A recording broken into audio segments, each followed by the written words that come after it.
Hello, welcome to the stream. Actually, I should turn on the BGM. There we go. Why is it not... Uh-oh.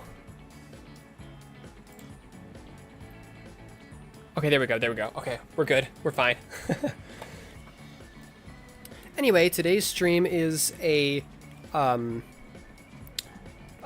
Build Fighters Mecha tier list. So that'll include Gundam Build Fighters Tri, Gundam Build Fighters Tri Island Wars, Gundam Build Fighters Amazing, Gundam Build Fighter Amazing Ready, and of course the original Build Fighters and Jim's Counterattack. So, you know, a good mix. Welcome to Mod, hello, welcome to the stream.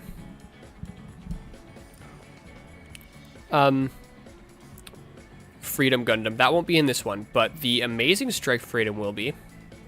Speaking of which, this one I want to put after the Amazing Strike Freedom.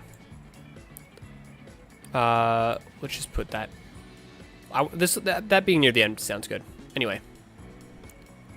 Sometimes I will want to cover a specific one before a specific other one. Thanks for the 1 bit. Thank you for 1 cent.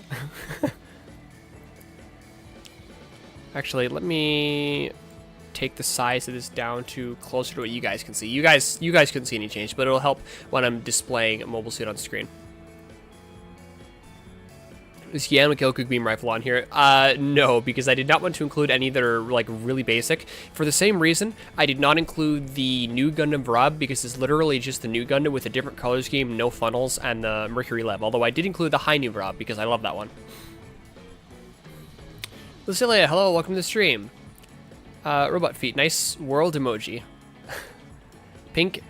There is one that's pink. It's technically pink. It's not supposed to be pink. It's supposed to be red, but it is pink basically, which is this one. But we'll get to that when we get there. Shaquille O'Neal is my boyfriend. Good for you. Good for you. We're not even gonna go into that. I don't feel like it. That's gay. That is gay actually, and that's yeah. But I think that's kind of the point. Anyway, first will be the titular mobile suit, the Build Strike. Technically, the Build Strike full package. I didn't include the Build Strike, the normal Build Strike, because it's literally just the Build Strike full package without a backpack or weapons. Damn baby emoji. I shall sleep. I had a nightmare. I need sister voice. Ah, great. I'm told that I'm good for that. Anyway, as far as the Build Strike full package goes, a lot of it stays the same as the normal strike, but there are a lot of things that I really like. The bits here, in the like the knees there, are really good for giving it a more how do I say, like a bit of a flashier feel compared to the. This is like one of the only series where I would be able to say this, but the more grounded Gundam Seed. The wings are a nice touch. They give it an almost freedom-like vibe. So do the shoulders and definitely the cannons. Empty package, great. The shoulders actually I really like quite a bit, particularly the very noticeable thrusters there. And the V-fin makes it feel more like a double V-fin. I think at this point we sort of expect a double V-fin from a protagonist, like an end of the show protagonist mobile suit. So this delivers on that, which is, it feels like a very realistic customization that somebody would give a Gunpla. And overall, it's definitely not enough to get S, and it might end up getting pushed down to B because there's a lot of ones that I love from Build Fighters, but at least for now, it gets a solid A. A good place for the first mobiles that we cover to start.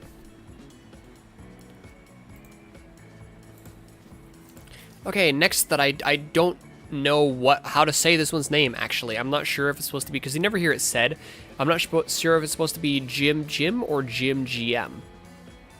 The first part's definitely should be Jim, because it's a Jim. But Jim is spelled GM. The Jim in the GM in GM's counterattack is GM, not Jim's counterattack, because it's Gunpla Mafia. So this is the Jim used by the Gunpla Mafia. So I would think it would be GM.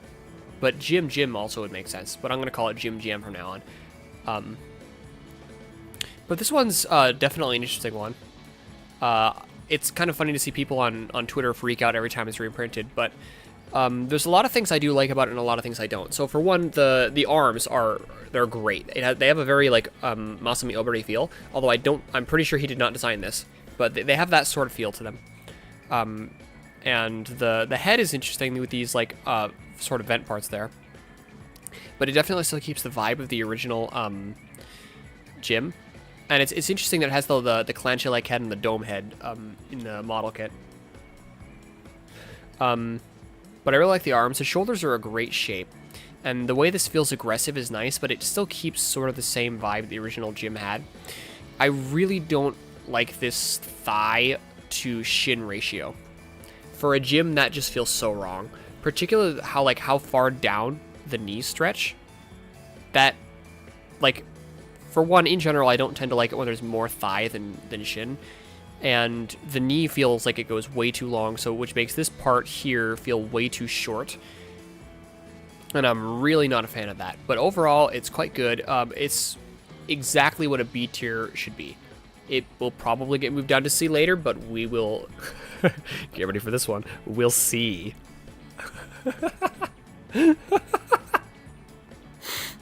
Oh my god. Okay, anyway, moving on from that before I get stoned. Actually, I think we'll put in C. We have the reversible Gundam. It's an interesting take on the idea put forward by the Reborn's Gundam. I really like these, the way that the beam sabers are on these like thruster parts on the back. That's very nice. It's got a little bit going on, but it's really not too bad at all. The pistols I really like, and then this shield part is very reminiscent of Exia, showing its 00 heritage. The whole like back of the foot feels like it sweeps upward. The whole back of the leg, like here, and with this part here, it feels like it sweeps upward, and I really like that. The dual-sided armament is a very nice touch. It makes sense for a transformable mole suit. I don't think it needs to transform into 3 different modes.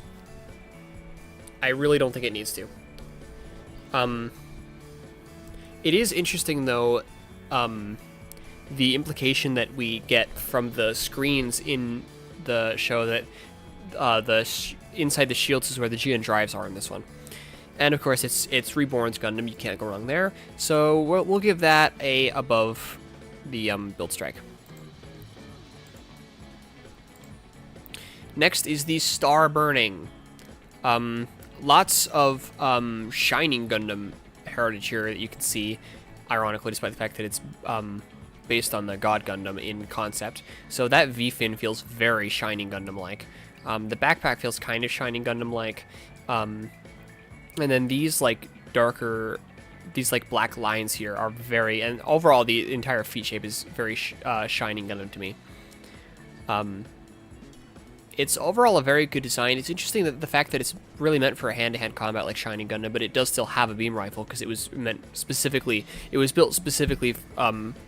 for Reiji to use if he ever came back. So that, I feel like that's translated decently well into the design. And it flows well into the design of the build burning without it being obvious that build burning was created first, and this was made to, like, retroactively be the predecessor. It feels natural that this would actually be the predecessor. And that's done very well. I really like these vents here. The only part I don't really like is the face doesn't really feel at all like the build burning. But then again, I guess with Gunpla, that makes sense, actually. And in general, I also don't really like the way that these like vents here at the bottom and the way that they create like a bucket shape. I'm not really into it. It works for Megatron. It doesn't really work with him so much. I do like the way that these are done a bit more subtly than God Gundams. So I will give it B tier. I'm gonna have to move him down to B. I can already tell. Kind of looks like Lord Receiver. You do also have to remember, the line art for this looks worse because it's Kui no Kawara. You can see his leg shrinking, his like lower leg shrinking that was very apparent with the Seed Freedom line arts. Onto one that's not Kui no Kawara, I love this thing. When I first saw it, I didn't really like the V-fin, but I've actually grown to really love that V-fin. I absolutely love this kind of armament in general. It's very Gaplant-like. But like the under the arm like long-barreled beam rifles are always really cool. I really wish Sentinel would do something like that, actually. But the like weapon binder type thing that this is, and is also very similar to the things like, say, the Abyss Gundam, and obviously the Gap Plant. I love things your favorite word. That's more than one word. That's not a word. And then, of course, the base is the Mach 2. So, you know, Mach 2 is already great. And it makes sense that this would work because it has a backpack connector anyway. The bit of, like, Titan's purple there is very tasteful. And then the bit of a more pointy chest, like the chest in general, it almost has, like, Advance of Zeta vibes. Definitely works with the Mach 2's design. And in general, it's like, it feels very build, and it really works with the Mach 2's design. This almost feels like something that could exist in Zeta Gundam already, while still having the flair of a build series. So this is actually going to usurp the top spot in A. Nothing for S yet, though. Hydrate. Yes, I have water here to hydrate with. Actually, that's yesterday's water, because I forgot to get more water. Okay, the Psycho Gym. For this thing, it's a neat concept for the Gunpla Mafia, because, you know, they're GM Gunpla Mafia, to use, like a gym that's a Psycho Gundam. But it feels a bit like there's just not that much there's nothing really bad about it, but there's not that much that's great about it either. Putting beam cannons in the front of the head like that was pretty cool. I am not a fan of the way this is. Like, that would let the arm move more, but, like, there's got to have been another way to do it, right? I do like the way that the, like, leg, like, flows with itself. That's quite nice. But other than that, there's not that much to say about it. I do like the shape of the visor quite a bit, though. And again, it gets... Oh, why is it cool? Because this thing is like 30 meters tall, is why. It's massive. It looks like it's a normal mobile suit in the line art, but it's massive. But yeah, this is about the perfect place for it.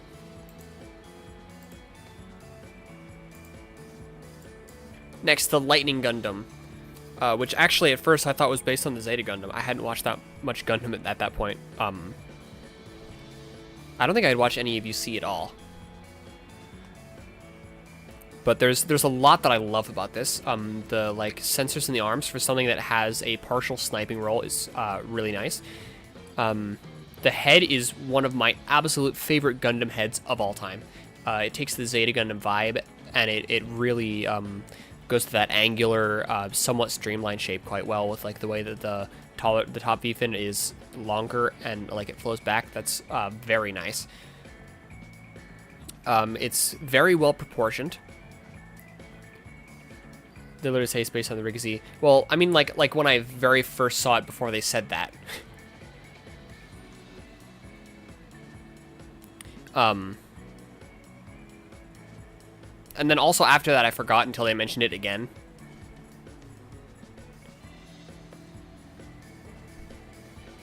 But I really like the way that the leg like curves like that. It inherits that from its Riggsy origins, and it does that quite well. These front skirt armors and side skirt armors too, they feel very realistic for a scratch-built Gunpla part. And I very much appreciate that in these build series designs, particularly the old build series, like the build fighters rather than build divers, since they did have to like recreate every damaged part when it got damaged because the actual Gunpla was damaged. So this, it feels fairly realistic, and I like that a lot. And then the shield is also a good shape. This, it does not lean as much into its origins as the build the build mock, or yeah, the build mock 2, because, and what I mean by that is that like this would fit in the UC setting less gracefully. But that's not really a criticism, it's just something that I have noted. The chest I actually like a lot less than the original Rigsy, but it fits more with the overall slightly more angular and blocky design. It's definitely, while being based on Rigsy, with things like the head and the more angular design with more edges than curves, it's definitely Zeta Gundam inspired. And I will put that at the very top of A. Okay, next, the Build Strike Galaxy Cosmos. I wanted to do the Build Strike Cosmos before this, but that's fine. There's some things I do definitely like the pink protrusions are pretty cool. The backpack, I'm kind of mixed on. It's like, how do I phrase it? Like, it's 5 years old. What? So it feels like a bit much, you know? But overall, it inherits a lot of the normal Build Strike strengths. I do like this torso quite a bit. That goes to all the other pink parts. But I don't have that much other, or that much else to say about it, and I'll put it probably here. Wrong is not enough. Great. The AZ Gundam, which with my favorite model number of all time. This thing's model number is amazon.co.jp. That's his model number. Backpack on the Galaxy Cosmos feels like they ran out of ideas after reiterating on the Core MS. I agree. So this thing was in universe and out of universe a collab with Amazon. But there's a lot that I love about it. This like extra part on the leg, it feels sort of like the later fast packs on Valkyries, like the VF-19 and VF-17. I like that quite a bit. Not too big a fan of this here.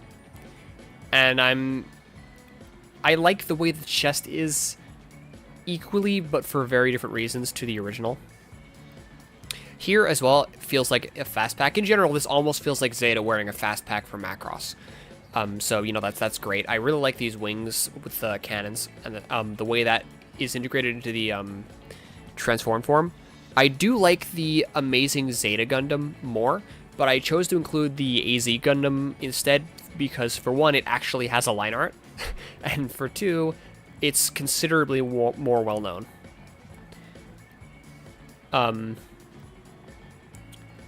But yeah, it's the added parts on it looks like they come from Curio's line from 00.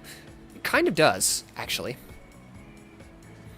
It looks like they took the Zeta and then used Curio's parts to fashion a Macross style fast pack.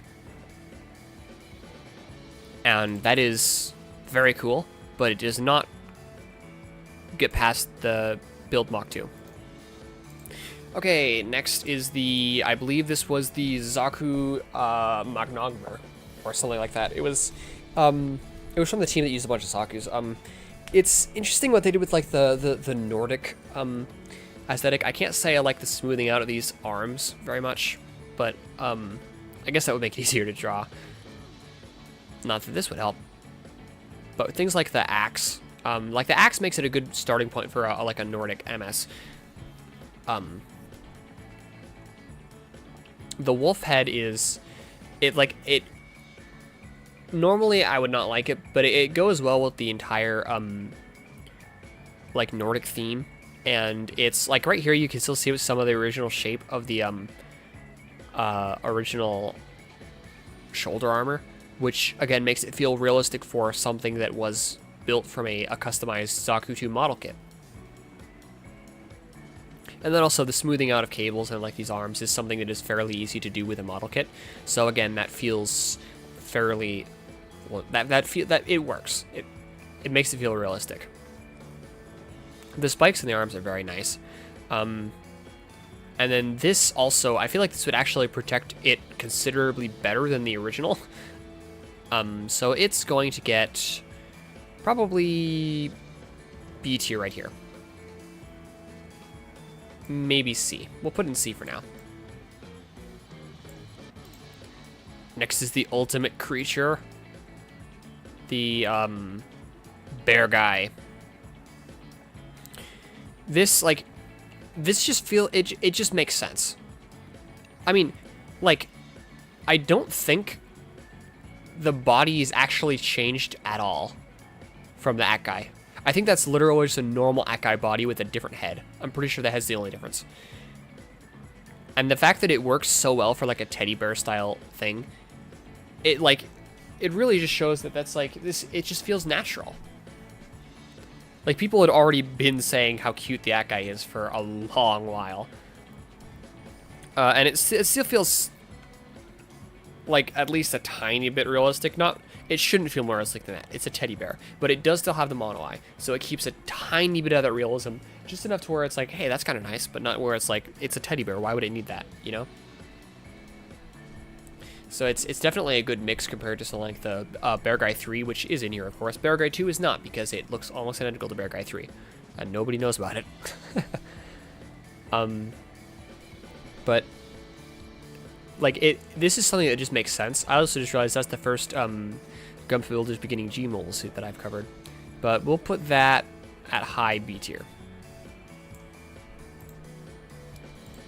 Next is the Mach.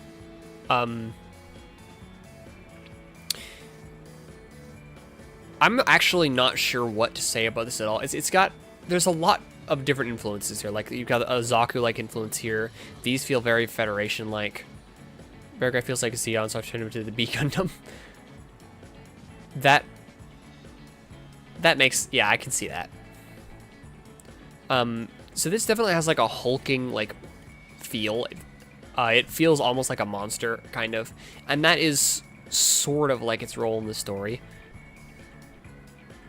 But it feels realistic for something that would... The concept is that it's like something that was made for like selling as a cheaper alternative to Gunpla. Nice that Bandai wants to villainize that with the build series, huh? The backpack's nice, but you can hardly see it here. But it's like, there's not that much to talk about here, so it will go in C right here. You guys already know this is going to get a good rating. The Sengoku Astray. This is one of the only build kits I have any interest in a master grade of. And the reason is, actually, I have the master grade. I haven't built it yet, but I do have it. But the reason that I don't have... This is... NeoXNeo, hello, welcome to the stream. But the reason this is one of the only ones that I have interest in a master grade of is... Well, the reason I usually don't have interest in build master grades, like, say, the master grade Wing Gundam Fenice, is because it feels kind of weird to me. Because that's canonically a high-grade 1/144th scale Gunpla in universe. So a master grade or real grade, it feels kind of weird. But this is an exception to that, because I would want to have it in master grade form, because I just like the design that much. I absolutely love this. Not quite as much as the original Astray, but still a lot. So it's got two swords, which is an immediate plus. It really takes the samurai aesthetic, which originally is mostly just the sword and I guess the feet, and it goes to town with it, and it works really well. The feet really, like I said, it takes that even more in that direction. I'm a huge fan of the way these thrusters on the knees look, and they give a different, like, how do I phrase it?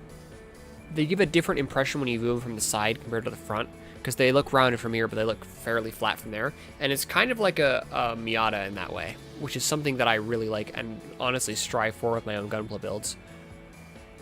It is slightly simplified in some places, like here, there's not that bit of red, which is probably for the animator's sake, honestly.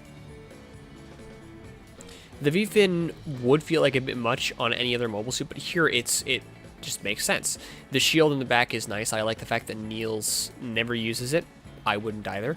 I would probably put it there because it makes sense, and then never use it in favor of blocking with the swords. So that's definitely not a criticism. I would do that too. So we'll put it there. We'll actually put that first. Oh, I wanted that after the one it's based on. Okay, the Scramble Gundam. So it's based on the Zeta Gundam, but honestly, you mostly can't tell. There's a lot of original parts. And this made as a unit for testing the Plavsky Particle Mach 2 makes sense. It inherits, like, so as far as just the design by itself, it's a little bit bland for a transforming suit. There's not that much, like, special about it. I do like all of these, like, clear parts, very build. Even in places they don't really need to be like that one there. And then I really like it when, like, armor goes beyond the elbow. You've got Macross and Armored Core to thank for that. This here is interesting, and that gives it a bit more of an angular, transformable-like shape. But it also is a little bit bare bones, which makes sense within the story. And I believe even in the story, when making the Hot Scramble Gundam, which we'll get to later, Tatsuya Yuki says that it's a little bit bland. But that makes sense. We will give it the very top of B tier, I think.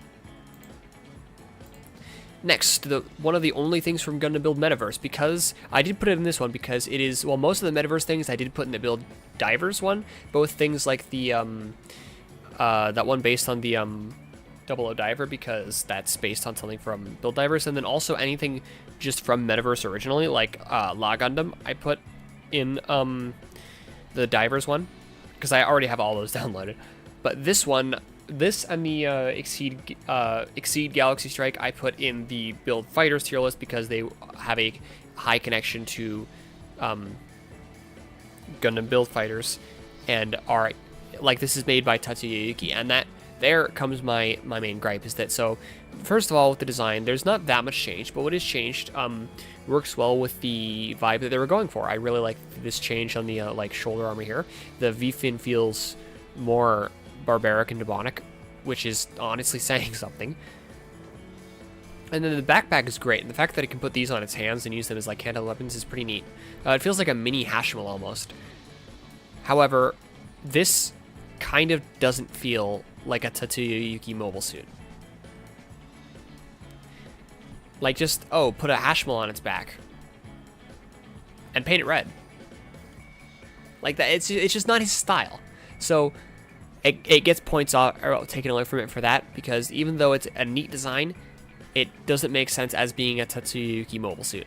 Like, if they had changed, or like some of the detailings to be more his style, like was done with the Hainu Vrab, that would make more sense. But then they would have had to make more runners, and then they would have lost, they wouldn't have gotten as much money. So, you know, Metaverse was a cash grab after all. So it goes down from possibly A to definitely the bottom of B. Next is the Gundam X Mao. This one's a really neat one. A lot is the same as the original. Like the legs are almost, or the feet is almost the same. The arms, other than the shoulders and these bracers, are the same. The torso is the same, and the upper legs are the same. But that, like, all that's things that make sense. All of the like blue parts, not blue, purple parts added here, the purple shiny parts, are quite nice. The different shapes on things like the shoulders and the bracers give it a unique, distinct feel, as well as the slimming down of the proportions. And it's already a kind of slim mobile suit, is particularly the high grade kit. But it also makes a great impact. And it's like the initial, like, wait, how do I want to phrase this? The vibe the kit gives is, or that this gives compared to the original Gundam X, is a bit different while also being very similar. You can easily tell it's based on the Gundam X, but it feels unique, just barely enough to be unique. and that's great. This is one of my favorites, and I think I like it more than the Build Strike. Maybe a bit less, actually. I don't know. It's really similar in how much I like it. Next is the Hot Scramble Gundam. Tetsuya Yuki taking the Scramble Gundam and deciding he wants it to be a bit less boring. So the red colors are always nice. It would be better for my personal tastes if these were cyan, but it feels more of the hot, fiery vibe with this. The use of the funnels as wings, like the original New Gundam funnels as wings, is very nice. I actually like that quite a bit. The gun, I don't know how to explain this feel that it has. Like, it's a slightly Advanced Zeta-ish or Sentinel-ish, but not exactly like either. But it's got that exact feel that I don't know how to describe it, but that's what it is, and I like it. Also, these vents here are very tasteful, I think. And then overall, this looks a bit better in terms of proportions, because I have said this, and I will continue saying it, that the Kumino Kawada is an amazing artist and an even better designer, but his line art is terrible. It is not flattering for his designs at all. So when his designs are drawn in somebody else's line art style, that's where it's great. And like, of course, no shade to Kuno Kawada. That's just not exactly his strong suit. His strong suit is designs, not line art, which is fine. But that does make this give a bit of a stronger impression in terms of line art. Zach Blade, hello, welcome to the stream. I'm going over the Hot Scramble Gundam now. But anyway, this has a more aggressive and interesting feel compared to the normal Scramble Gundam, and it's interesting for it to be a transformable mobile suit with bits. We haven't really seen that before. Found out someone talk about Build Fighter. Yes, I love Build Fighters, and especially Build Fighters Try. So this goes decidedly above the original Scramble Gundam, solidly into A tier. I think I'll put it here. Lovely series, yes.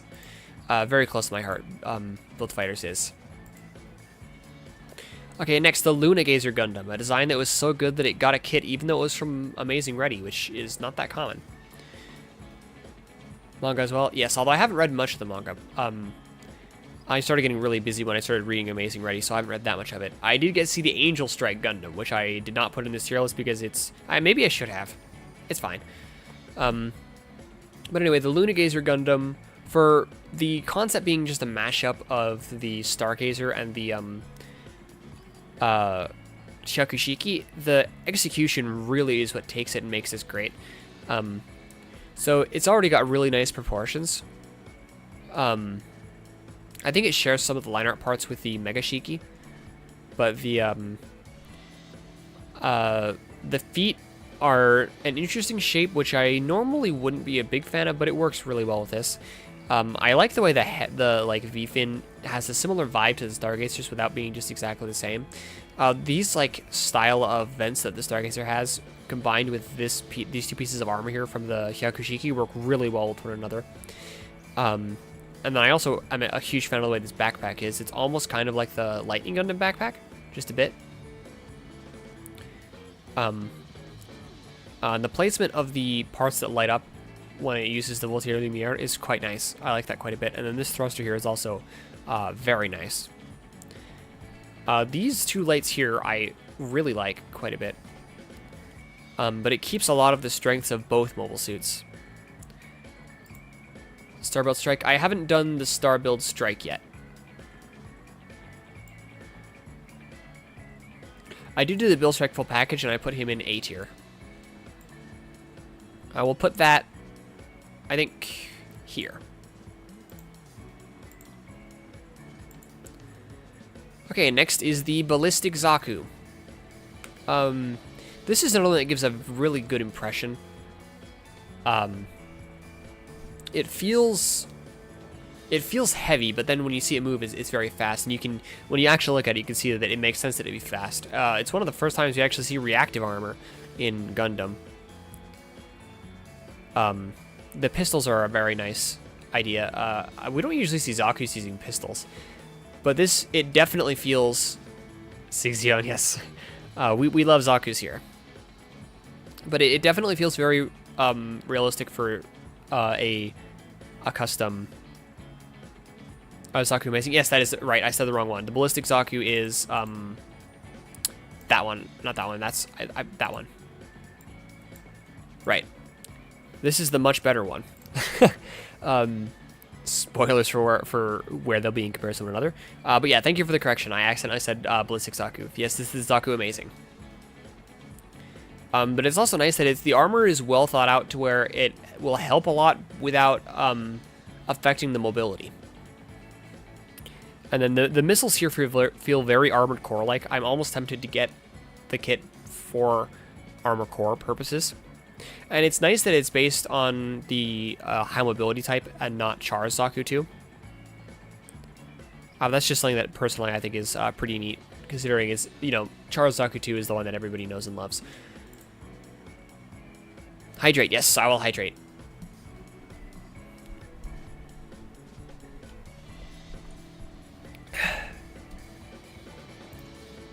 So, where to put it, though? I will put it right here, I think. Got a soft spot for red mobile suits. Admittedly, I do also kind of have a soft spot for mobile suits piloted by Tetsuya Yuki at all, because he's a character that I relate to. Hydrate again? God damn.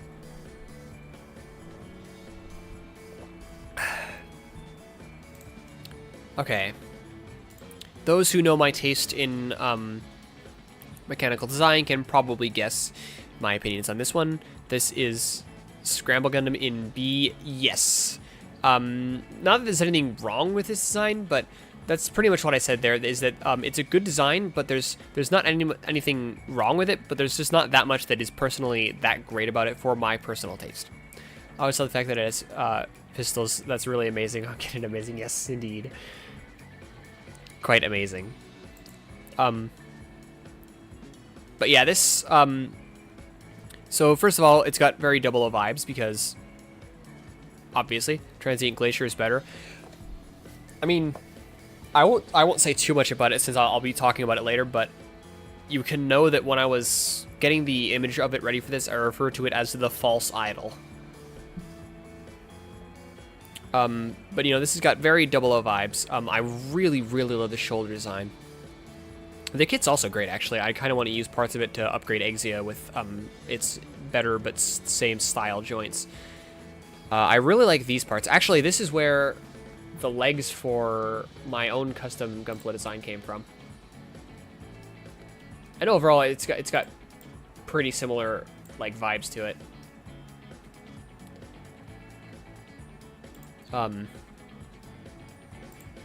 But yeah, I do like swords more than its glaze, but they're still very cool, and it's a more interesting design. I really like the way that these parts, the way that these all come together over there. True 00 vibe or the Estrella. Well, when I say 00 vibes, I mean as in the series, not the mobile suit, because this is way more like Exia than it is like the 00. Transient is so cool. Just the fact that it's just a much fancier and spikier Exia, equal to the pilot and the weapons of it. Yeah, it's actually the only thing we know for sure went into the making of this is 2 Exia kits, because we see 2 Exias on his desk. Wilfred Kichima's 00 OC, yeah. And that was honestly originally my original design for my own mobile suit Epigos was more similar to that in the fact that it would fit better within the 00 universe than it does currently. The only thing I'm not really crazy about is this front skirt armor. I don't love, but it's not bad or anything. I just don't love it. And of course, I always love both high heels and feet that fold up when it's in the air. Both of those are great, particularly feet that fold up when it's in the air. But it's the almost all white design. Probably I would guess that's based on the design of Pawn Gundam is where the inspiration came from it. The very early concept version of Exia.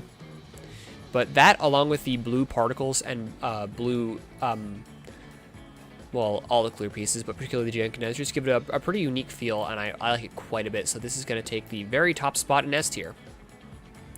And then since it was talked about, I will talk about the Transient Gundam Glacier right now. The false idol. There are things that I like a bit better. Like these parts here are pretty cool. The way that these are right there is very nice. And then this part right here is the main thing that I like more. What's your opinion about transparent part in any gunpla, like for example, Build Burning or Galaxy Cosmos? I think they look pretty cool. Actually, with my my gunpla that I have of the Kamiki Burning, I took sparkly nail polish and put it on the inside of the parts so that now they actually sparkle like they have Plavsky particles in them. But then these feet, like, they're neat, but they're just, I just like normal looking feet better than these like spiked feet. Oh, actually, I forgot to say, just so that like nobody gets mad at me, I'm not basing this on like what I think is objectively a better design for like everybody's tastes, and I'm also not basing it on what I think would beat other ones. Otherwise, like for instance, this thing would be in the bottom of D tier. It's not. And this thing would definitely not be in the last place if it was based on like performance. So this tier list is based just on my personal taste, just to clear that up, because there was some people getting mad at me in my first Gundam tier list video, so I just don't want to repeat it. I repeated that. So I just give my opinion as well. Yeah, I was just like I said, some people got kind of heated about it. That was partly because I made the mistake of posting it to Reddit, which I don't use often, partly for that reason. But yeah, the Glacier, it's like, I understand why a lot of people like it better, but for me personally, it takes the Transient Gundam and just makes it a bit worse. So it's like, I still like it a lot, but I don't like it as much. I think I'll put it here. No, I'm actually not sure. I think I do like it more than Lightning Gundam. Top of A seems good. It might get moved up to S because A is getting pretty big. It might get moved to the bottom of S. We'll see. There's lots to go still. Like the Forever Gundam. This one, I don't really have any very strong opinions about. It's neat, the idea that they took up the armor without taking down anything else, because like the full armor Gundam, every other stat basically other than armor and firepower is taken down. So the fact that it gives it more armor while keeping up the mobility and not sacrificing firepower either is pretty nice. An RX-78 base having funnels is pretty cool, and also the funnels are a pretty interesting design. Look like a chicken. We already got Lifford, Thorn, and Penelope. I actually, I love the chicken legs, but especially like with the most extreme one of the Libbeth Thorn. It's like, I feel so disappointed every time somebody like shows the art book that has the Libbeth Thorn with like normal legs, and it's like, oh, they fixed it. No, they made it worse. Don't take away one of its charm points. But yeah, and it's kind of nice that they keep the original RX-78 head, because that's usually one of the things that's like messed with most, because you know that's like kind of like the charm point of most mobile suits. That's like one of the first places you look is the head, because you know we're humans. That's where we're like biologically programmed to do that. We're supposed to. But yeah, this I don't think I like it more than the Scramble Gundam though.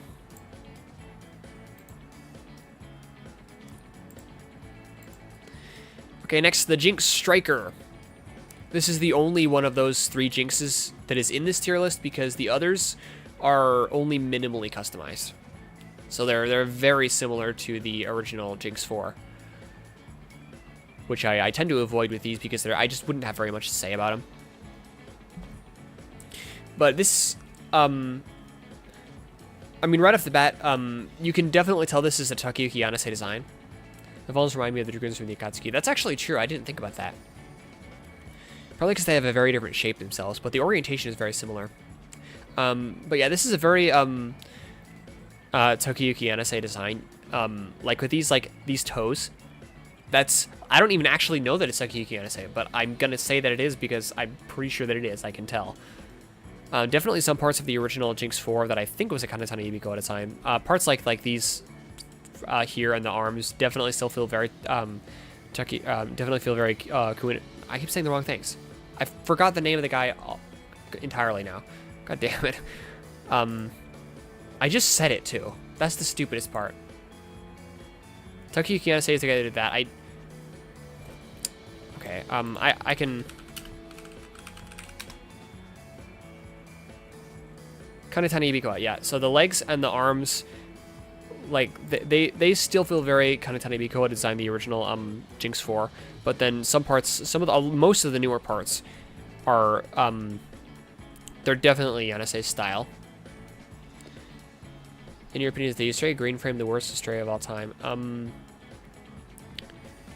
I actually like the idea that upgrading, like, not upgrading a mobile suit, like, whereas all the others, like, especially like the blue frame, tended to have these wild customizations, like the second L, the second revise, the fourth. But the green frame stayed the same while only being upgraded internally, and I think that's a neat concept to not have to, like, go with these crazy customizations to keep up with everyone else. So I don't think so. I like the green frame quite a bit. Arms and legs from the Advanced Jinx, not Jinx 4. Are they? Oh, yeah. What do the Jinx 4 arms and legs look like?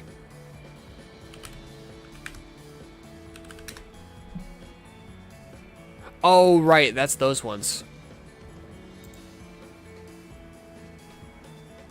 Second L is cool because the multi-purpose backpack. It is. It definitely is. I do like the second L more than the green frame, but I'm just saying that, like, it's neat, the idea that you don't have to go with those types of modifications.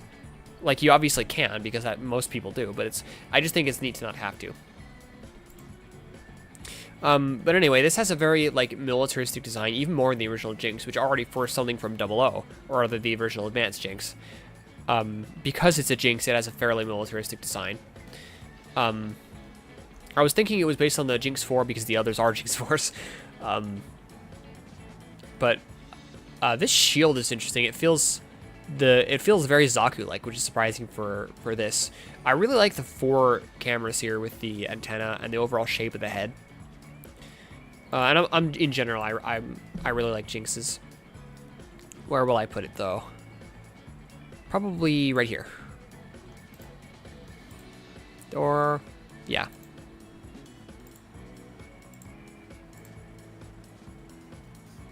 Gold frame upgrade is too much going on with the Blitz part. Honestly, I disagree. I think it's cool to use things from other parts of the story, like the Blitz's arm being chopped off, and repurposing them in other parts of the story. And it's interesting. Like, you get interesting what's the phrase? Unique aspects to the mobile suit, like the fact that it has phase shift armor, but only on the left arm. Or was it the right arm? It was right, yeah. Now I don't remember. No, it's the right arm. Only on the right arm. Oh yeah, because I've got it right there. Mars Jacket is one of my favorite. Honestly, my favorite is Stray, and it's tied for my second. It's tied for my favorite Gundam, tied with Exia Avalanche. My favorite Stray is the normal Stray Red Frame. Like, the Red Frame Kai is really cool, of course. And the Red Dragon is as well. And I do really like ones with heels, like the Akatsuki. The gold frame Akatsuki. Or not. But the... or Amaterasu, not Akatsuki. Amaterasu. But my favorite is just the normal red frame. Particularly when it has proportions more like the real grade or master grade. Mirage frame as well. Mirage frame is less my style. Probably my least favorite frame is either the Violence Geist, because I just think an Astray transforming into a T-Rex is a bit goofy. Or the Command Astray. I'm not a big fan of the Command Astray either. I do also like the Noir frame quite a bit. Anyway, the beginning Gundam. There's a lot going on here to talk about. So first of all, the beam V-fin is a really cool idea. I really like the fact that it shuts off when the Vulcans fire. That's really cool. It's got a very Victory-like face that it feels gentle, like the victory, which I like.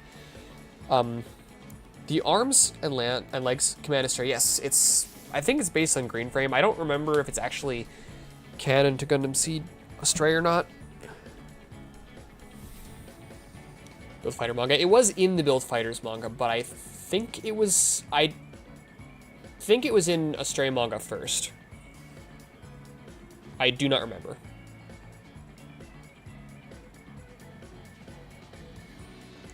But the arms and legs both have this very smooth vibe going, which is also kind of similar to Victory, and that's something about this that I really like.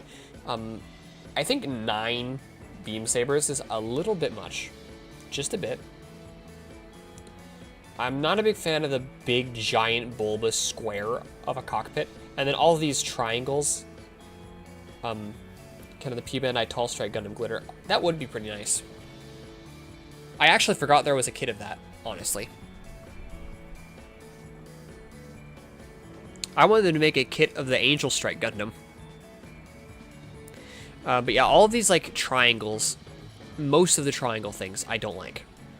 Wolverine beam sabers, that is pretty cool, but I prefer normal beam sabers used in a normal fashion personally. But it is neat that it was something new. I just personally don't like it as much as the more innovative, or as in of the more innovative features. I don't like it as much as, say, the B&V fin. But I'll always applaud trying something new, which is why I don't just immediately condemn something like Requiem for Vengeance, which I'm not going to bother to include in any tier list because they would all get D only because there's no F. Except the Goof Custom. That one would just be C because it's just this kind of worse Goof Custom. It's just a Goof Custom, really, but with too much detail. But this one, I think, is a perfect contender for the top of B. There's a lot that I... Compared to, like this one, there's nothing I don't like about it, but there's just not much I do like about it. Compared to that, there's a lot I do like about this, but also a decent amount I don't. So it's interesting how they're similar places, despite being opposites in that way. Okay, next. The, Build Burning. Which I keep almost buying. And then not. I have almost bought the Build Burning so many times. But then either something else catches my eye or I realize I need to save money. But I really, really like the Build Burning design. So once again, we have Kuno Akara's not being great at line art. But it's got some of my favorite shoulders of all time. The head is a bit basic, but that really I don't think is an issue at all. It's got the same torso as the like weird ball in the torso, which I think is really cool. Tri-burning is better in my opinion. I agree. I actually have a tri-burning on its way. I do like this more than the Kamiki burning though. But the arms, once again, it's got the elbow going, like elbow armor going past the elbow in a very Macross, or well, not so much Macross because it's not long enough to be Macross-like, but in a very Armored Core-like fashion. The lines flow fairly well in my opinion. This really reminds me, I don't know if this is gonna like make sense to any of you or if it's just going to be weird, but it reminds me of a Ferrari. There's something about the lines, particularly at the chest. There's something about it that reminds me of a Ferrari. Waiting for my high-grade Barbatos Lupus. Oh, I had the high-grade Barbatos Lupus. For the longest time, he's been holding a stray katana because I do not have enough money to get the, so he's been holding a stray Barbatos, I just said a stray on accident. He's been holding a spare, Barbatos longsword, the katana. The chest reminds me of a Bugatti. Why would you insult the Build Burning like that? No, I'm just kidding. I'm not a big fan of Bugattis, this is why. But yeah, I can see where you're coming from.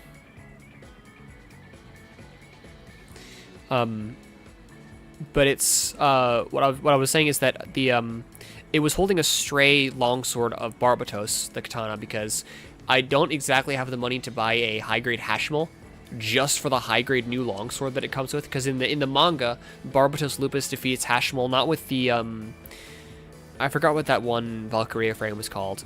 But not with that thing's Buster Sword, but rather with the new longsword, which was an improved version of the Barbatos' katana. And I love katanas. I've loved katanas since before I loved anime. So therefore, since before I loved Gundam. So, you know. But right now, my Barbatos Lupus is taken apart. He's in so many pieces because I'm customizing him. Sword mace? No, not the sword mace. The sword mace was in the anime. I had him posted the sword mace for a while, but he kept falling over because I had it posed in a way that he wasn't stable with it, and I didn't want to fix it because then he didn't look as cool. Right now, the sword mace is serving its punishment in my tools cup, along with my files and my paint markers and my paintbrushes. It's away from my files, though, so it doesn't get damaged. I also had a while of it sitting in my spare parts bin, even though it's not a spare part. But I don't... The sword mace is not really my style at all. No, the new longsword was... It was a katana that looked mostly the same as Barbatos' katana. It's not in the anime at all. It's only in the manga, and it's only for, like, one scene. Serving a punishment, yeah. Because it kept making Barbatos fall over, and also I just think it's a little bit... I don't get the point in it being sword-like if it's not sharp. At that point, you could just put more of the weight at the end so that it could hit harder, but that's just, yeah. Hemwage Rankar, that was it, the Hemwage Rankar. I could remember the Rankar part, but the Hemwage is, because the Rankar is better, or is easier to remember because it comes from reincarnated, because the original Hemwage was destroyed, and the Hemwage Rankar is made from the, well, presumably destroyed. Sorry to say that you were doing a tier list video for Seed Astray, and since I'll let you know what was your own opinion on the Sword Calamity. I actually did do one on Seed. Sword Calamity I probably put an A, because I actually really like the Sword Calamity. I actually have the full mechanics. The box is right there. I'm not done building it because I'm working on a large build, but I love the Sword Calamity. Hello, Masami. Welcome to the stream. But what I was saying before that is, so I'm right now Barbatos Lupus, which is actually my favorite version of Barbatos, is he's in a bag, a sandwich bag. He is disassembled, and I'm doing a bunch of things with him. Like mostly what I've done so far is I cut off the pistons from his. I cut off the pistons. Actually, I'll switch back to the, like, this view for now. I cut off the pistons from his torso and then lengthened it. I'll make new pistons, but I had to cut them off to lengthen it. I lengthened it by, like half a centimeter because I'm going for kind of, like, Masami Obere-esque, what's the phrase? Exaggerated proportions. And I think that's a good proportion to be exaggerated, is the length of the spine torso thing, because, you know, that's sort of Barbatos' charm point. Wing of Destiny or a Wing of Freedom. I like the Destiny's wings a lot more, but in general, I tend to like the Destiny more than the Freedom. It's one of my favorites. I actually recently bought a high-grade Destiny. I don't know why I didn't have it before, but... How are you doing today? You're doing the Close of Robots today. Yes, I am. This is from Gundam Build Fighters. Destiny's upgraded version of the Perfect Shark Gundam. I actually hadn't thought about that, but yeah, it is a similar concept. I do wonder if Zaft came upon the concept themselves, or if, because I would say that as of this point, regardless of if you like it more, I'd say it's fair to say that the HD version, or like the remaster, is the canon version of Gundam Seed, which would mean that Zaft would have been able to get combat data on, not like using it combat data, but seeing it combat data on the Perfect Shark. So that it does make sense that they could have gotten the concept from there, but it also would make sense still for it to have been, for them to have come upon the concept separately. Do you see any difference between the Providence and Legend? Because I sure don't see any difference. I see there's a lot of differences actually. So the backpack is a bit different shape, namely the fact that it's split down the middle for more mobility. The head is pretty similar, but the torso is very different. It's got more. You can see Zaft settling more into their like the type of torso that they tend to use a lot, like their type of design. Visual data from the Le Creuset team serving the Battle of Warp, exactly. But it's like, so it's got a similar torso to the Zaku, and a similar torso to the Savior. It's definitely a very Zaft-ish torso, whereas the Providence is a much less Zaft-like torso because they hadn't really settled upon their style for Gundam-type mobile suits yet. There's also a ton of power cables. If you need to easily distinguish it, that the power cables on the outside of the torso of the Providence are the easiest way, because they weren't able to miniaturize it enough to get them inside, but with the Legend they were. Which Gundam did you watch or play the most? I have seen Gundam 00 7 times. All 50 episodes. I've actually seen episode 1 a lot more because they used to have it in really high quality on YouTube, so it was really easy to watch. That was the English dub. But as far as this, I will give it definitely above the build strike, I think. Right here seems good, actually. I might put this down to B. I think I'll put this up to A. Or I need S. Actually, that can go back in A. You can still see cables on the Legend, but let's convert it to Providence. Yeah. Okay, next, the La Creatura. That's a lot of A. Yes, I usually end up with most of them in A. Honestly, that's the other thing I forgot to mention is that a lot of people, my first one, were mad like at all the things I put in D, and it's like, for Mecha overall, almost all of these would be in A or S. Some of them would probably be in B, like the Mach. But like, you've got to understand. Actually, I don't know if most, like, these two would get S, but this definitely wouldn't. Actually, this one might not even get S. But you've got to understand that, like, in the grand scheme of things, like, all of these are great designs, because you've got things like the Bayverse Transformers designs. I would have to make an F tier just for those. I would have to make a tier below F, actually, for most of those. But all of this is relative. So there's not really much of a point if I just put them all in A, where they honestly belong in the grand scheme of things. So because it's relative, like the S tier and D tier for this, like compared to if I was doing, say, a Bayverse Transformers design, like S tier for that tier list would be the same as D tier for this tier list. So because it's all relative, they've all got to go somewhere, but I feel bad putting them in low positions. So there usually ends up being not very many in D. Usually, in terms of how many there are, it usually ends up going the most in A, and then B, and then a similar amount in S and C, and then at least in D, usually. Anyway, I think it's kind of neat for it to like wear the Zagok. I do think if they wanted to make, because their whole thing is GMs, right? Because they're the Gunpla Mafia, which is GM. So I do feel like Sweden never made kit for the Zagok part. It would look pretty cool. It would look pretty cool. As far as just the design of the Zagok part, it looks very like predatory and cool. However, their whole thing is gyms. There are Federation aquatic gyms. That would have made so much more sense.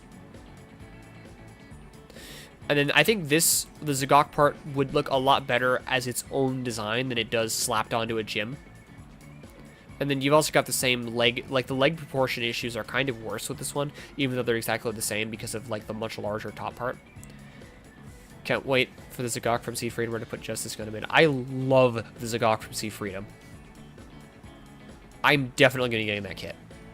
This one looks big, yes, because it's the same like basic design as the normal GM, but with a Zagok on it.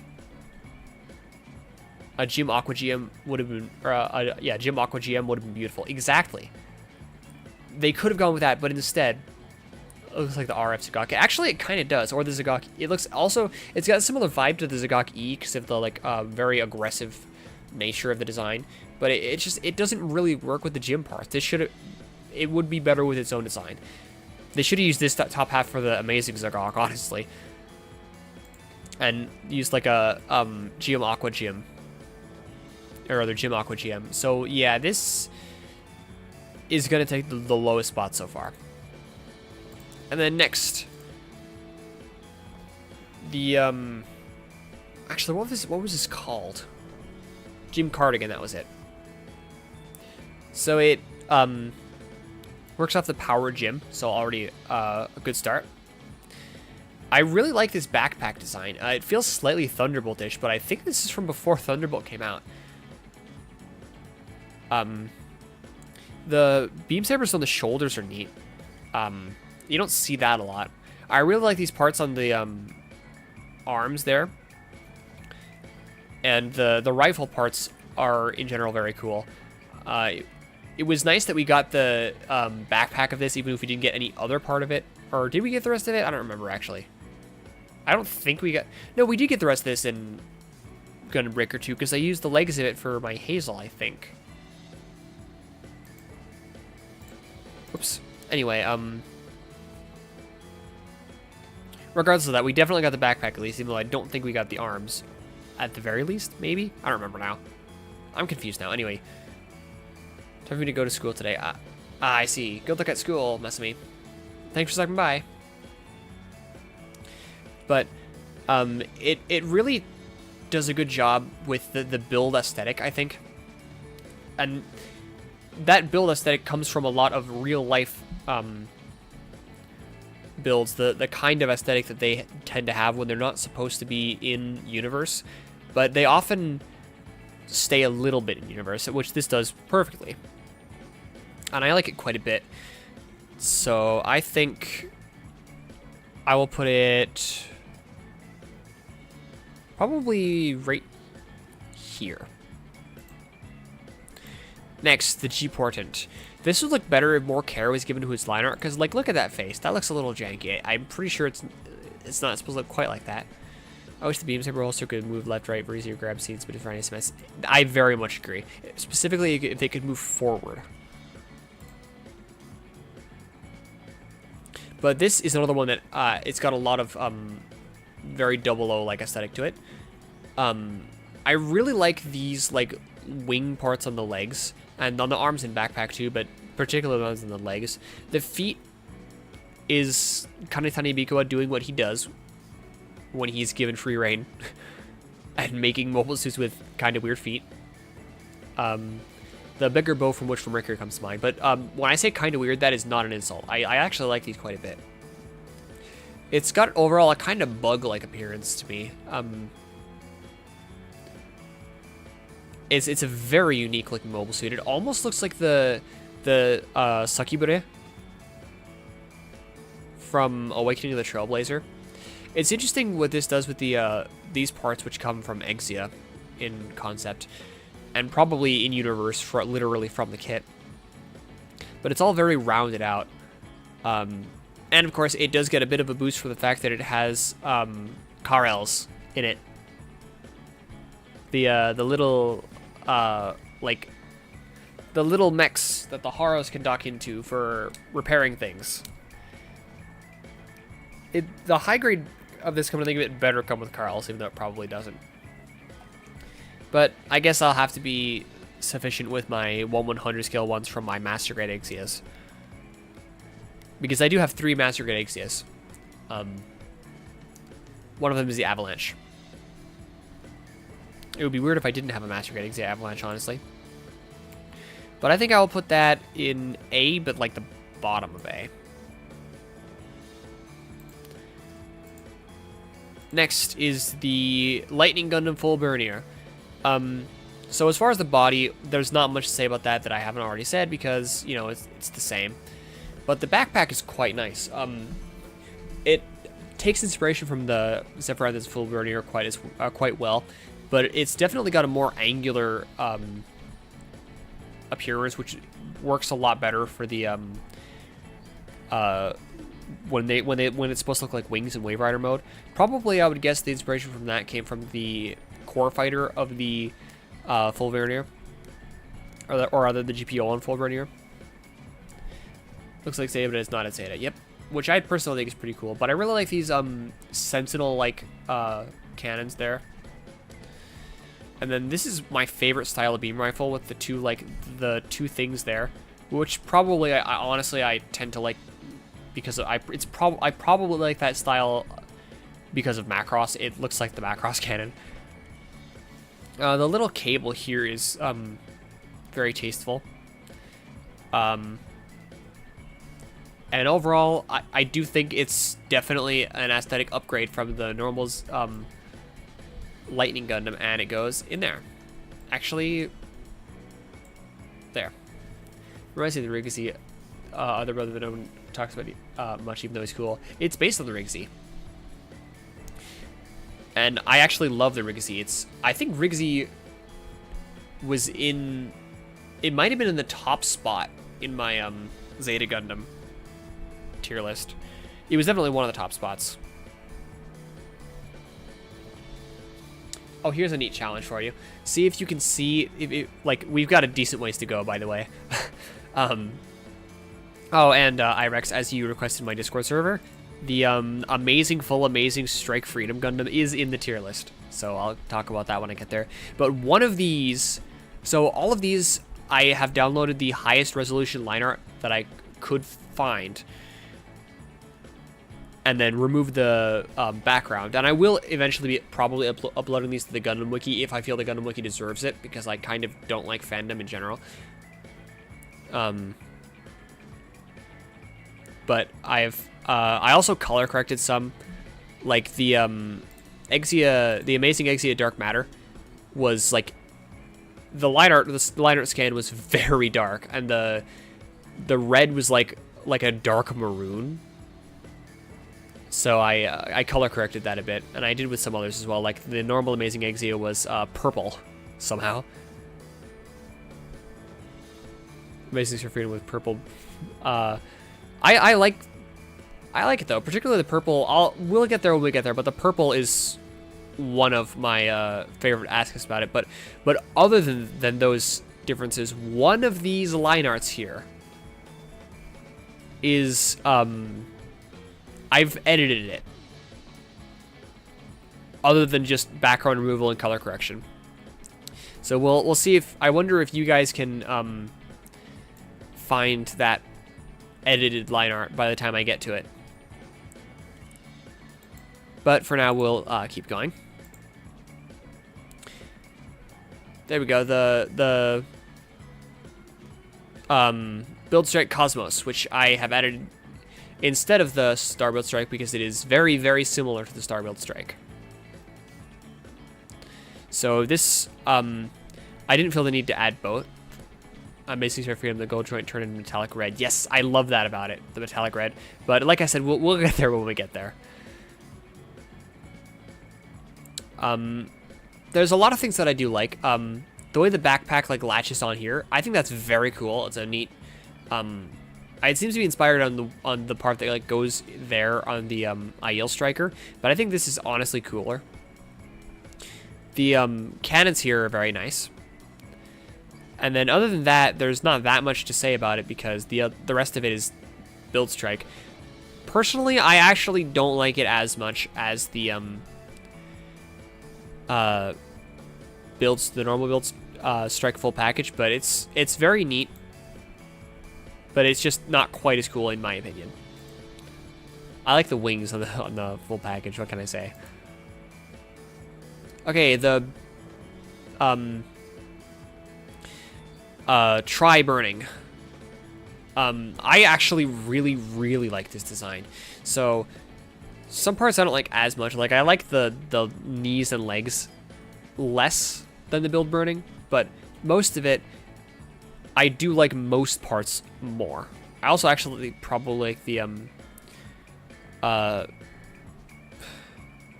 these side skirt arms a bit less. But the main part that I like more is this shoulder. The shoulders are amazing. And then a lot of parts tend to like blend it together with one another more. And the increase in transparent parts really suits the design very well. I don't really judge the design of these on their Wiki Illustrate. Kind of fun, could be if I look compared to the actual model box art. Very much so. Particularly any of the ones designed by Kuno Akawara, like this was designed by Kuno Akawara. But I'm not really judging them based on the line art illustration, but more using the line art illustration to show what about the designs I like or dislike. So, for instance, what's a good example? So one good example is the fact that, like, these leg proportions, if that was actually a feature of the design itself, I would criticize it, because I don't like that proportion of thigh to shin. But that's, if you look at, like, how it's shown in the anime or in the model kit, that is not the case. That is just a quirk of Kuno Kawada's line art style that is not actually a part of the design, which is why I didn't mention it. However, the exact same thing here, that is actually a feature of the design, not just a line art quirk. So, with that, I did mention it and criticize it, because that's not something that I like. But this, I will give A, probably about here. My better release a full transparent gunplay. It looks terrible. I can kind of see why people like it, but I also am not typically that big a fan of it. But next is the beginning 30, or I don't remember if it was beginning 30 or beginning 30th. But anyway, I like the way that things are like swept back, and I really like these knees and the elbows. But overall, it looks like a dog tried to chew it up. I don't know why they chose that kind of like shaping for it, but I really, really don't like that. Beginning what? Never heard of it. It's from, actually, I don't remember if this is in the anime of Gundam, Gunpla Builders Beginning G. I like the fact that these Zaber's got X funnels and become chainsaw. It's very cool. It is, but like with this design, I just can't get over the the crunchiness of the like armor there. So it's gonna get definitely below the beginning Gundam. Where did I even put the beginning Gundam? Beginning Gundam's right there.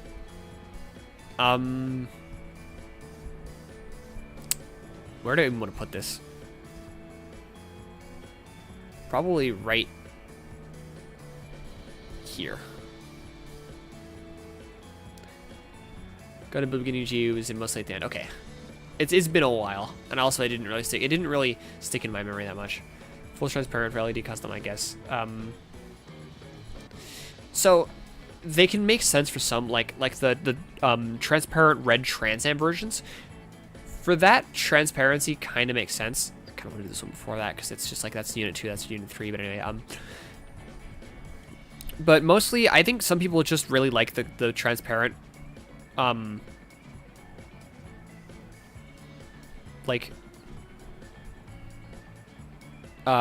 think most people just like the transparent look by itself. I just don't really get it, and from the sounds of it, most people here also don't. So now the R Gyagya. I think it's a neat idea to give the R Jarja like design elements of the Gyan, since it's sort of a spiritual successor to the Gyan. And it inherits a lot of the Gyan's like design elements that I really like. Like these arms are beautiful, as they are on the Gyan, or on the Gyan on the R Jarja, and the face. Although this crest doesn't suit the face quite as well as the original one. And in general, I do like this less than the original, but there's... I mean, the pilot was not about to not use a Gyan. And it does work quite well for a Gyan type. The Mecha looks like a clown being piloted by a clown. I do like the normal Gyan somewhat, but I really do not like Mecha at all. So this thing will go here. Actually, this is probably going to have to go in D. Hopefully that won't. Maybe there's others that I could put there that I really like, but I really like most of the things from Build, so. Okay, Wing Gundam Fenice. I actually really like Wing Gundam Fenice. This was actually how I found out about Build Fighters, is I saw a Gundam Wiki article about Wing Gundam Fenice. But I think it's interesting that it uses the colors of the Italian flag. If I had to guess, considering it was his Riccardo Fellini's custom colors since he was a child, I would guess that as a child he chose the colors of the Italian flag, and then they sort of became his custom colors as well. And at this point, he probably didn't choose for his later mobile suits like this for it to be that because of the Italian flag, but probably because it had just become his own custom colors at that point. But anyway, the one red eye and one green eye is very cool. Looks like Wing Gundam did fusion dance with the Gundam and Otaku. Sorta. But also the way this one V-fin is repaired, with the other V-fin like just being broken off, is very cool. It's like you have literally screaming army vibe too. I don't get army vibe from it as much, but I do agree that it's very cool. Equally like the fact that the backstory was almost getting destroyed because he'd evolved. Yeah, I really like that quite a lot. That's the main thing I like about it. And there's also like the one wing is very cool. I would make a Sephiroth joke, but I actually haven't played Final Fantasy VII, so I don't think I'm qualified for that. But this shoulder is like, it works really well with the asymmetrical aspect of it, but there's not much else to say about it.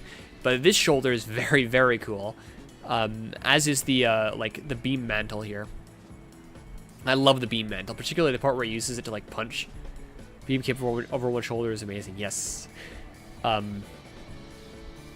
And then also this knee is very cool. So this definitely gets a strong placement near the top of A.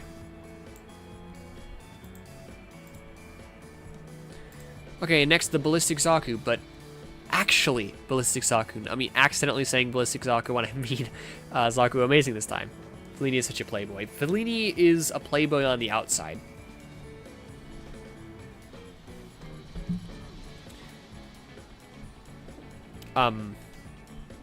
But so what to say about this? So it's not nearly as good.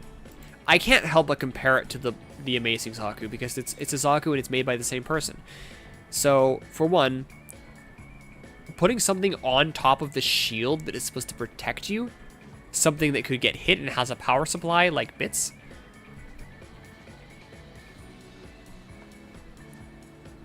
It's like the Origin Zaku 2, but it's not the look of an Origin MS. In that way, it is definitely a lot better than an Origin Zaku 2, because I absolutely despise Origin in general, particularly the Zaku designs. But it's like, there's not that much that I like about it. It's like, it's pretty boring. Like, giving it a B max, that's pretty neat. And then these definitely feel very Origin inspired, but not, they look better done than an Origin, but it's like, I can't really give it better than there. It just feels really boring to me. Particularly when its opponent is the reversible Gundam, which feels a lot less boring. Okay, next. The Zaku Avaldi. This one I actually like a lot. So these armor pieces feel very realistic for a build mobile suit. Again, I'm not really a big fan of them removing the like lines here on the arm. It looks a bit weird, but these like arm guards are pretty cool.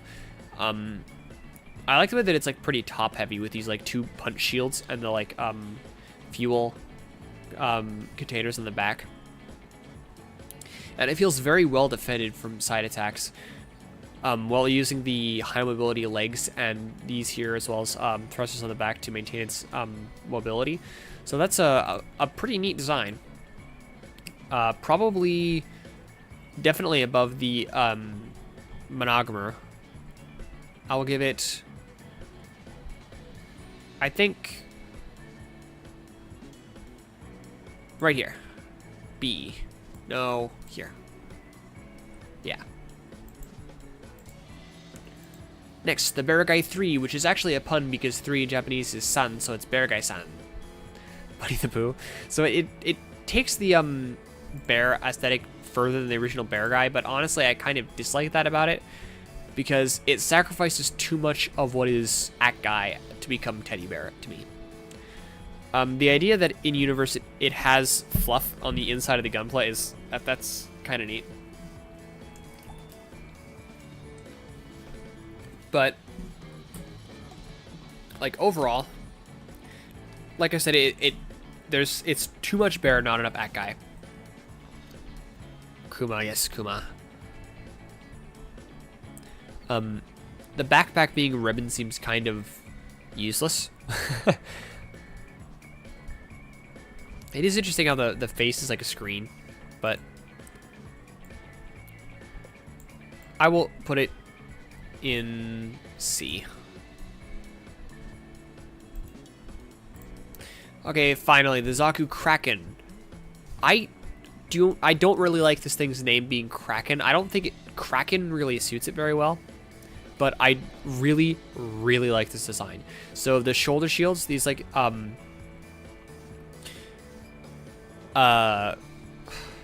do I phrase it? Like combined shield and thrusters are very, very nice. And the fact that it's on both sides gives it a nice symmetrical design.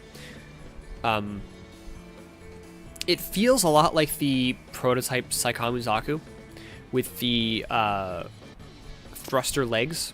Good looking, terrible name. Yeah, that's basically what I'm saying. And the arms, which I think these arms are from the Bishop Zaku. The like I think it was MS06Z. I remember it was like nicknamed Bishop. And then these thrusters here are a nice homage to the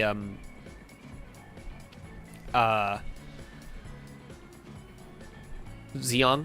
I like all the cables. Also very reminiscent of the Psycho Zaku. Not Psycho Zaku. Because Psycho Zaku is the one from Thunderbolt. Which one am I thinking of? Saikamu Zaku. The one with feet like this. But it's interesting that the legs still come from high mobility types like the other two. But you know, they don't have feet. They just have thrusters. So this is easily my favorite of them. I also really like the like slit type visor, so that's gonna get an A for sure. Probably right here. Okay, next. The Camphor Amazing. I really, really like the Camphor, and then the Camphor Amazing is even cooler in my opinion.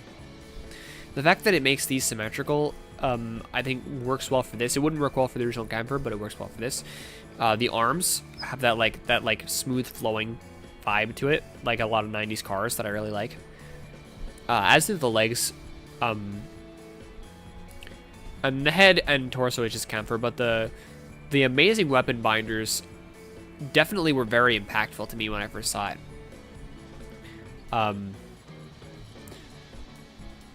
Other than that, I don't think there's that. Other than that, I don't think there's that much to say.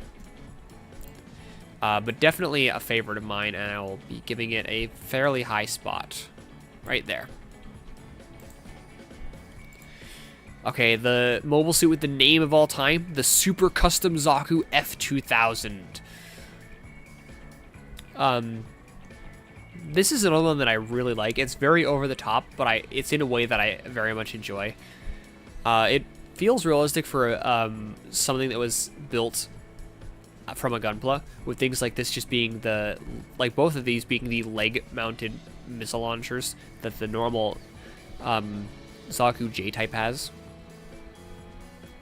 And then there are even like details with how it's made, like this this chest armor being attached with magnets, as well as these like these side skirt armors. Full armor Zaku, yes, but it's like it's not full armor in a way that would fit with UC like at all, but it's not trying to be. It's embracing the fun that build can be,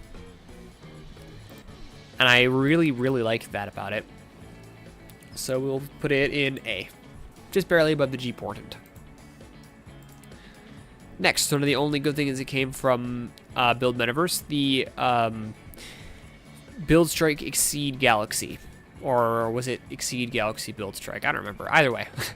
The backpack feels much more original than the Galaxy Cosmos for sure. I really like the transparent parts here on the arm, on the shoulders. And they feel a lot more unique than anything else in that, in anything since the,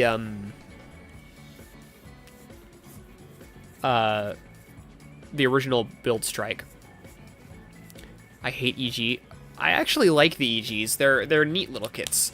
I don't want them to replace high grades at all, and I don't really like it when high grades use the same type of joints as EGs, like the Windom. In fact, I almost considered swapping out another kit's joints for the Windom, the high grade Windom. But I like EGs for what they are. I have 3 entry grade RX-78-2s actually, although one of them is painted as the G3 and the other is modified and then painted to be the prototype Gundam. So new beam rifle, slits in the ankles, slightly different forearms, different right skirt armor, and shortened knees. The only problem with EKIT is the eyes. Oh yeah, that. I mean, you can partly fix that with paint, but yet the eyes don't look as good as sticker eyes. I do also have the same issue with the full mechanics aerial, where, again, they don't look nearly as good as sticker eyes, but EG is more like SD, but what if it had more parts and cheaper compared to HD? Kinda, yeah.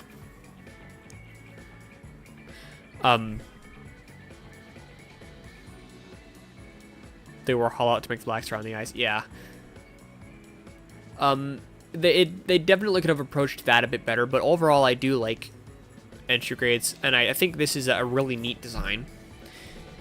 Definitely, it's a lot more unique than... I think this is the most unique Build Strike design since the original.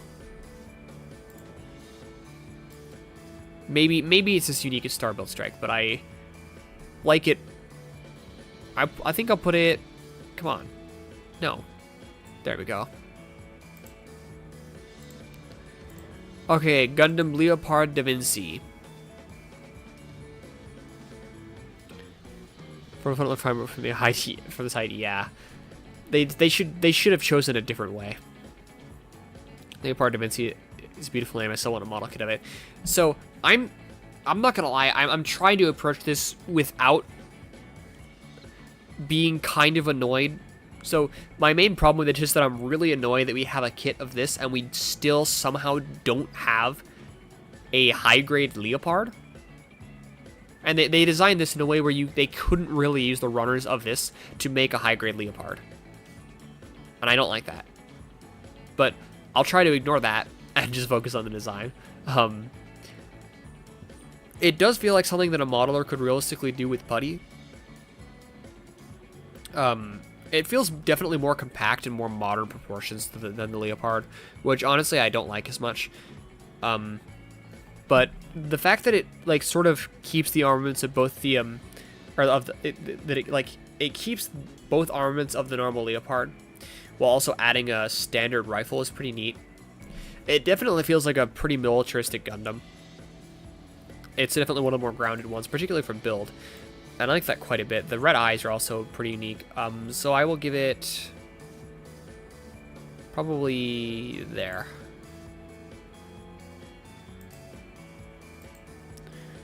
Okay, the high Mach, which is almost identical to the Mach. Actually, I don't even know why I added this. The only extra difference is paint, I think.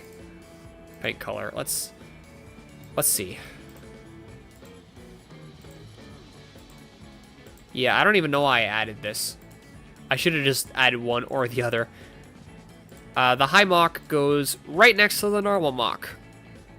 But I do like it a bit more with the green colors. Okay, the Mega Shiki. So, high heels, already a plus. Based on the Hyakushiki, which is already really cool. It's a bit more pointy in the chest than the Hyakushiki, which I think is really cool. The bigger forearms are very cool. And I really like the Wave Rider style backpack. And the cannon is like it's almost a it adds the high mega cannon to the Hyakushiki's arsenal without it having to deal with the downsides of the high mega cannon. That's very cool. And the fact that I don't think it was transformable, but I do really like these like Zeta Plus style binders. Mega Shikis, I love it so much. Such a beautiful MS, definitely a must buy. If I were to see this in store, I would definitely get it.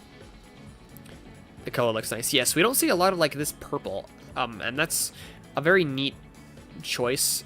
It looks quite nice, particularly because we don't see it often, so it stands out. And of course, the high heels I think actually work really well with the Hyakushiki's design styling anyway, so it definitely gets A. I think I do like it more than the Luna Gazer, and maybe a bit more than the Build Mach 2. Okay, next, the Perfect Gundam. One of the only ones that I do not have high-res line art for. This is actually the highest res I could find, surprisingly. I don't really like these, like, the way that the shields connect. I don't really like the proportions of the chest. I do kind of like the idea of it having power cables. I really don't like the way that these, like, parts are there. Or the lack of ankle armor and the way that the like, legs or the like, feet are just, like, there. Like, the way that they, like, straight curve out. The beam cannon on the backpack's cool, and the antenna is very cool. The shoulders are way too massive, though. And the arm proportions aren't this bad when it's usually seen, but they are pretty bad for my personal tastes, and I really am just not a fan, so I'm going to have to put it at the bottom of D. I think this was called the Hell Zeong Marine. It's kind of funny to give it back its legs, but in like a really weird and fucked up way.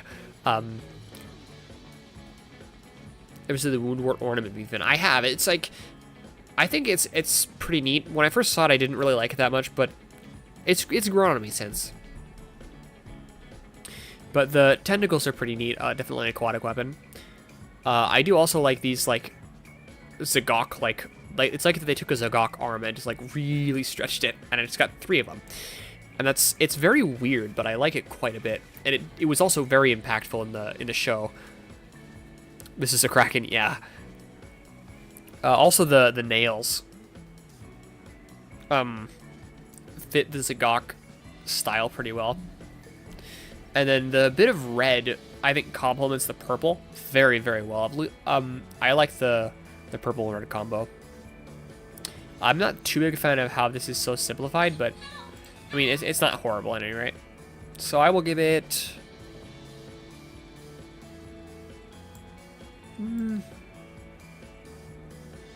let's say right there. No, there.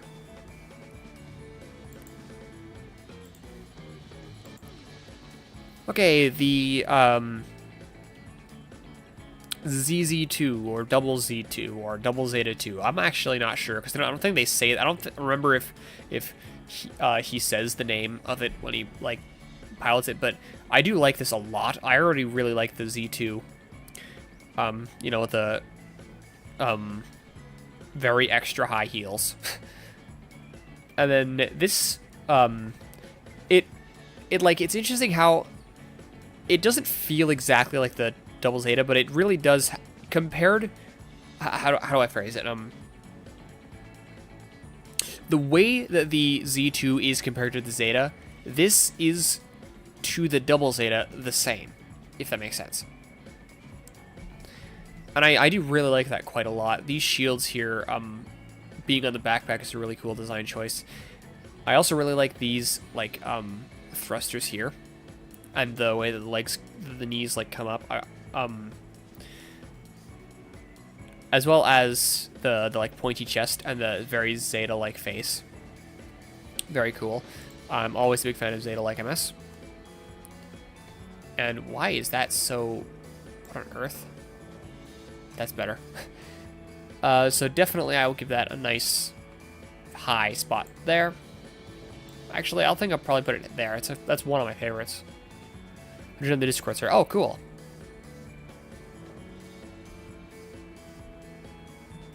Though I would prefer to not be called masculine terms like sir, if possible. Okay, the Miss Sasabi. I think slimming down the Sasabi is a slightly odd choice, but definitely unique at the very least. I think the V-fin thing there is a bit much. And then the arms are just like normal Sasabi arms, which feels a bit weird compared to the rest of the design. The shoulders are pretty neat, and they flow with the rest of the design. It is kind of weird to see a lot of Sasabi parts have like normal proportions, but these parts feel very out of place. They're very like sharp and angular, whereas there's almost no sharp straight lines in the entire rest of the mobile suit. So these very much stick out. It works with it being slim in a strange way. Yeah, I definitely agree. I am, for once, kind of glad they didn't go with high heels, because that would have felt kind of like a bit too stereotypical, you know? So I will put it... I think top of C is a good place for it. Okay, the Amazing Zagok. So the body is just Zagok, which I think is kind of lazy. I feel like Tatsuya Yuki would have customized the rest of it at least a little bit, but the arms are very cool. They're supposed to be in the original design for it, the original designs, like, sketches. They're supposed to be master grade arms. The claws were originally bigger to fit with that master grade thing. Besides, we need to look more like a woman, or less. I think actually less would be better, but either way. But they're supposed to like have a spring in them, like in the Gunpla in universe. It lets them spring out, but I don't think it did that in the anime. I don't know. It's been a while, but it just feels kind of lazy. It does not feel like a Tatsuya Yuki mobile suit. Then again, it could be PPSE. All Z and Amphibious MS in one huge arm, literally, yeah. Because you've also got the Zogok here, kind of. So that definitely, I can only really justify putting it as high as like here, which does put it above its rival. So there's that at least. Another Island Wars mobile suit, or not Island Wars, another GM's Counterattack mobile suit, the Ninpulse Gundam. So Impulse is already really cool, but there's some parts that I actually really like more. Like these blades here are very cool, and then the way this flows with the rest of the arm, it's quite sharp, is very nice. It's got an almost Barbatos-like chin actually. But the gem here is also very cool. It definitely has like the same samurai-like aesthetic, despite having nin for ninja in it. But it works with the strengths of the original design and takes which aspects would be better for a ninja or samurai-like design, and then capitalizes on those, which is very cool. The backpack is kind of a confusing shape, but it's not bad. It's just a bit. I think it would be better if it was a bit less confusing of a shape. But yeah, overall, I mean, you can't really go wrong with the Impulse. But I definitely don't like it as much as the Sengoku Stray. I'll put it here. And now for basically this is the Aya version of the Wing Zero. Basically, so there's so many ways about this that is So first of all, like, you've seen my custom mobile suit. My custom colors are red and white, like at the exact amounts that this is. It's got swords. It's got, like, this style of V-fin is really cool. Zero Hono, yep. And it's got high heels, which is very cool. And the fact that it's still, I own this one. Literally, it's the 4th model ever model kit. Yes, the Sora's Acting's wings is very cool, but I do have it. It was definitely not my 4th model kit. It was a lot later than that, but I do have it. And I like it. I love it quite a bit. I really also like these side skirt arms there. You can tell because I put them on mine. But also the lack of face vents is just another little detail that to me makes it feel more like it's almost like it was made for me. So definitely I'll put it in S, probably right there. And now the winning Gundam. Oh, when it does that, it means it's not going to load. So overall, I'm not exactly the type for SDs for the most part. But the shield on the arm is pretty neat. Probably something that Reiji or Sekai would be piloting. It would fit, definitely not Sekai Kamiki, but Reiji could probably pilot it pretty well, but he does not pilot it. But I do really like this gun. That's pretty cool. The V-fin is pretty cool as well. It's got an almost Cerebi-like vibe going. And then these vents are, you don't really see the vents usually go up onto the chest like that and face down, which is very cool. And that works very well with this part of the design. Also, the feet are pretty nice. This like part that goes up there. And yeah, the shield is kind of like Impulse with its proportions. But it definitely works with the SD vibe. So, also the way that the like core fighter works is pretty neat. Well, the fact that his back head camera is also its cockpit, which is cool. Yeah. I will put it here. It does get taken down a notch by the fact that I just don't really like SDs as much. Speaking of SDs, the Snibel Dragogira. It was always bothered me. What's that? Octomod. I'll take a drink of tea while I'm waiting for the answer.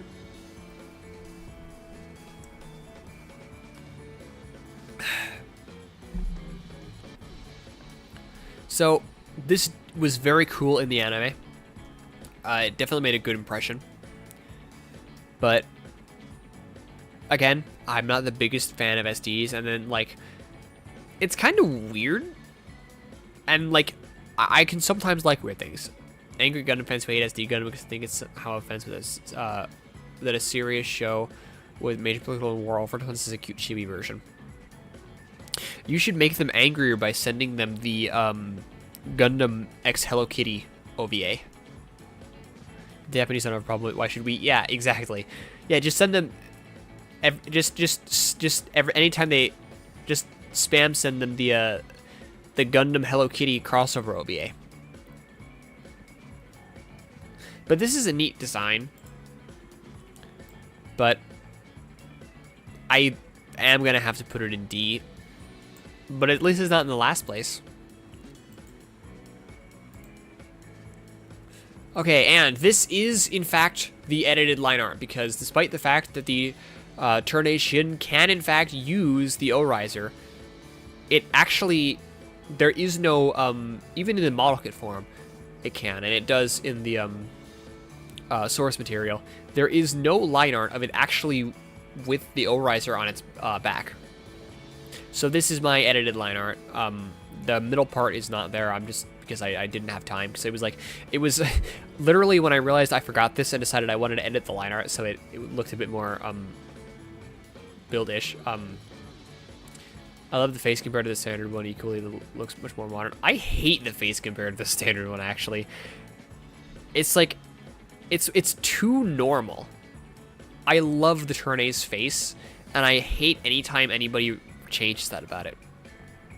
Because that's so much of the Turne's identity is its strangeness. And then like things like the feet still have that strangeness, and then the arms. But then the face just doesn't. So personally I kind of hate it, but I for what this is, ignoring the fact that it's different from the Turn and they changed it from the Turn, which I don't like, for what it is, I do like it. I like the shoulders a decent amount. Again, not as cool as the original Turn, but the fact that they have a little thruster there is pretty neat. And then this skirt armor feels kind of like forced, I guess. It's like it feels tacked on, you know. These knees fit the overall vibe of the Turn shin pretty well, but I like them less than the normal Turn. But the ability to mount the O-riser is pretty neat, and I would imagine that it would probably help with Moonlight Butterfly dispersal. So I'll put it in B. But not that high. I mean, in the end, it is still Turn A. Okay, I ended up putting it pretty high, but, you know, whatever. Next, and I picked the mode line art that is more odd for this one. The Baku tank. I actually really like this idea. First of all, because this just looks... It looks funny, but it works.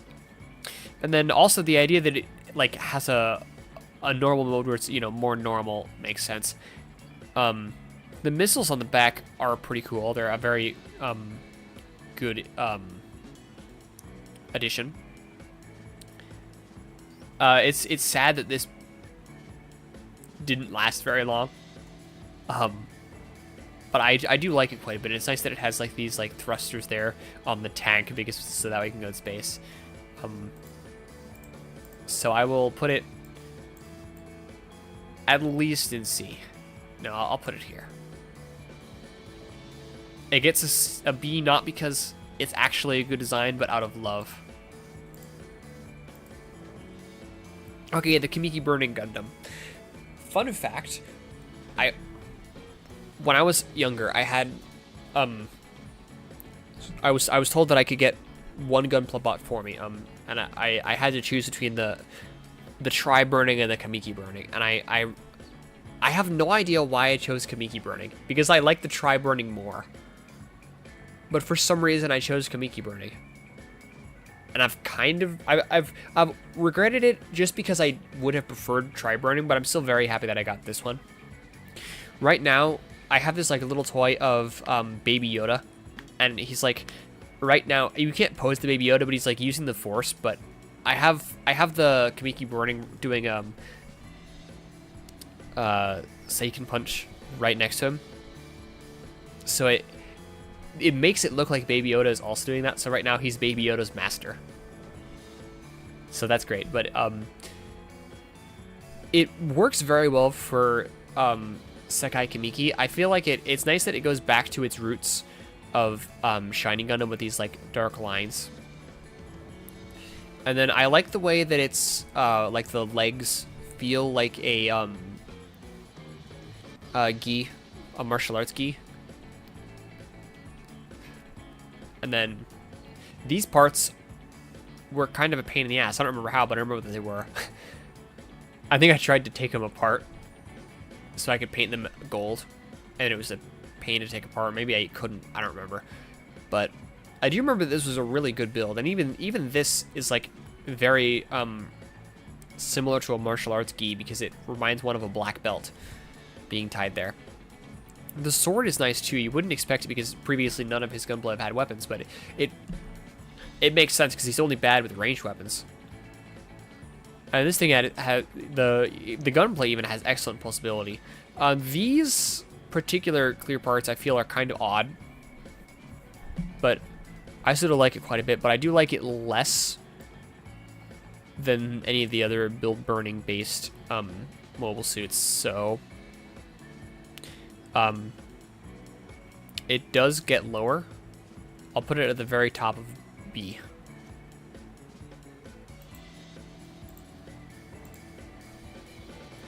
Okay, the Goof R35. So first of all, the fact that both hands are like normal hands, with the gun hands being in the shields, is pretty cool. That's somewhat reminiscent of the Goof Custom, which I like a lot. I really like these like Zaku high mobility type-esque legs, but they fit with the Goof pretty well. They're very build fighters-esque. This is something one could easily do with a chisel, so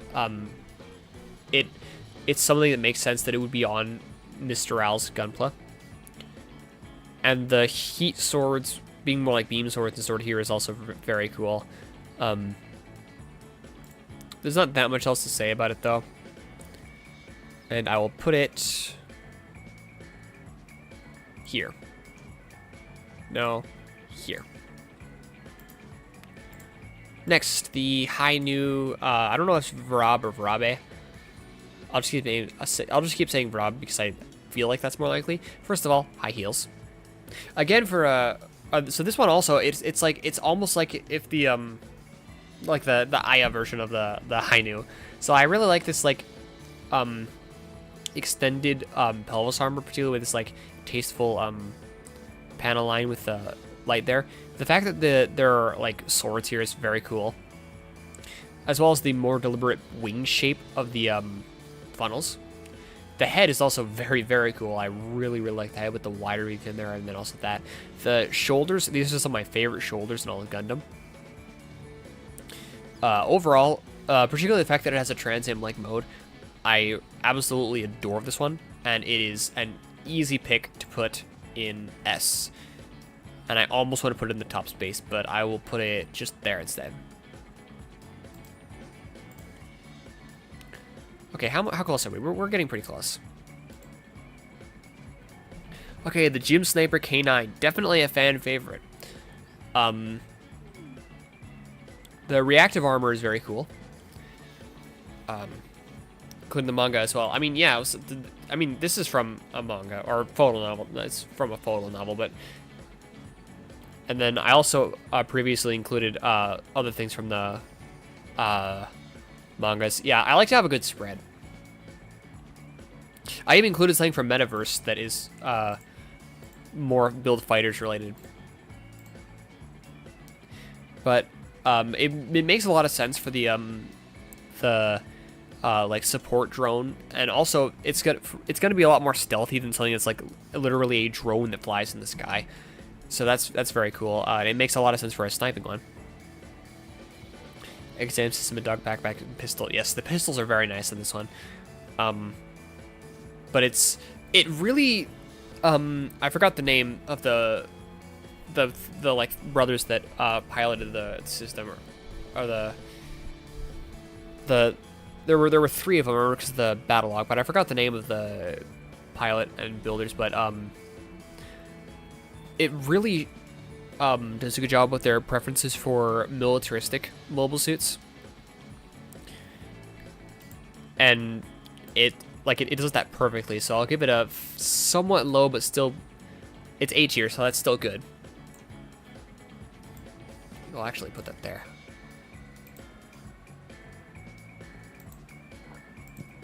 Okay, next, the Shin Burning Gundam. So right off the bat, I kind of hate that V-fin. The new wings they just feel a bit off, you know. It's like they're cool, and I do like them, but I wonder if that's really the best design choice they could have made. I also like that the line art has worse proportions for the arms than the torso, but that's just line art choice. Renato Brothers, yes, the Renato Brothers. In general, this line art feels a lot sloppier, but I'm not going out based on that's just something to note. That doesn't actually affect its rating, but it is nice that it's like it gives an homage to Master Asia with the way the wings can go over there, like in front of it. It is very similar to the Master Gundam motif. Yeah. It is very similar to the gimmicky, but I don't like it nearly as much. All of these ones here are pretty similar in how much I like them, so right there I feel is a good place for it. Okay, the Lightning Zeta Gundam. I adore this one. So first of all, these, like, the way its stance is with, like, the direct line from the backpack here to the front of the pelvis armor is very cool. And the way that this, like, you can, like, see the inner frame in there, kind of like the Hyakushiki, is very cool as well. The like expanding of the wings is very tasteful. Absolutely love that. And then also these like fins here. And then this is one of my favorite gun designs. I really like this big scope here, and it's on the fact that it's on the side. It's very nice. And then the head is just a Zeta Gundam head, but you know, what more could you ask for? The shoulders are also very nice too. They feel a bit broader than the normal shoulders, and also a bit higher up. It looks cool. I love the fact that it can't transform. It makes it actually pretty really cool. I like the fact that you can see its torso more. So I believe in universe it can transform. Actually, I think it does transform in at the end of Build Fighters Try. I just wish that they used this in Gundam Build Fighters Try Island Wars instead of the Lightning Gundam Strider, which is absent from this tier list because I did not feel the need to include it because it is kind of boring, because it's literally just a Lightning Gundam with a backpack that makes it like the H2. So that's it just felt kind of boring to me, so I didn't include it. But this, I wish he used this instead. I really like this one, and it is I think it's definitely enough to get S tier.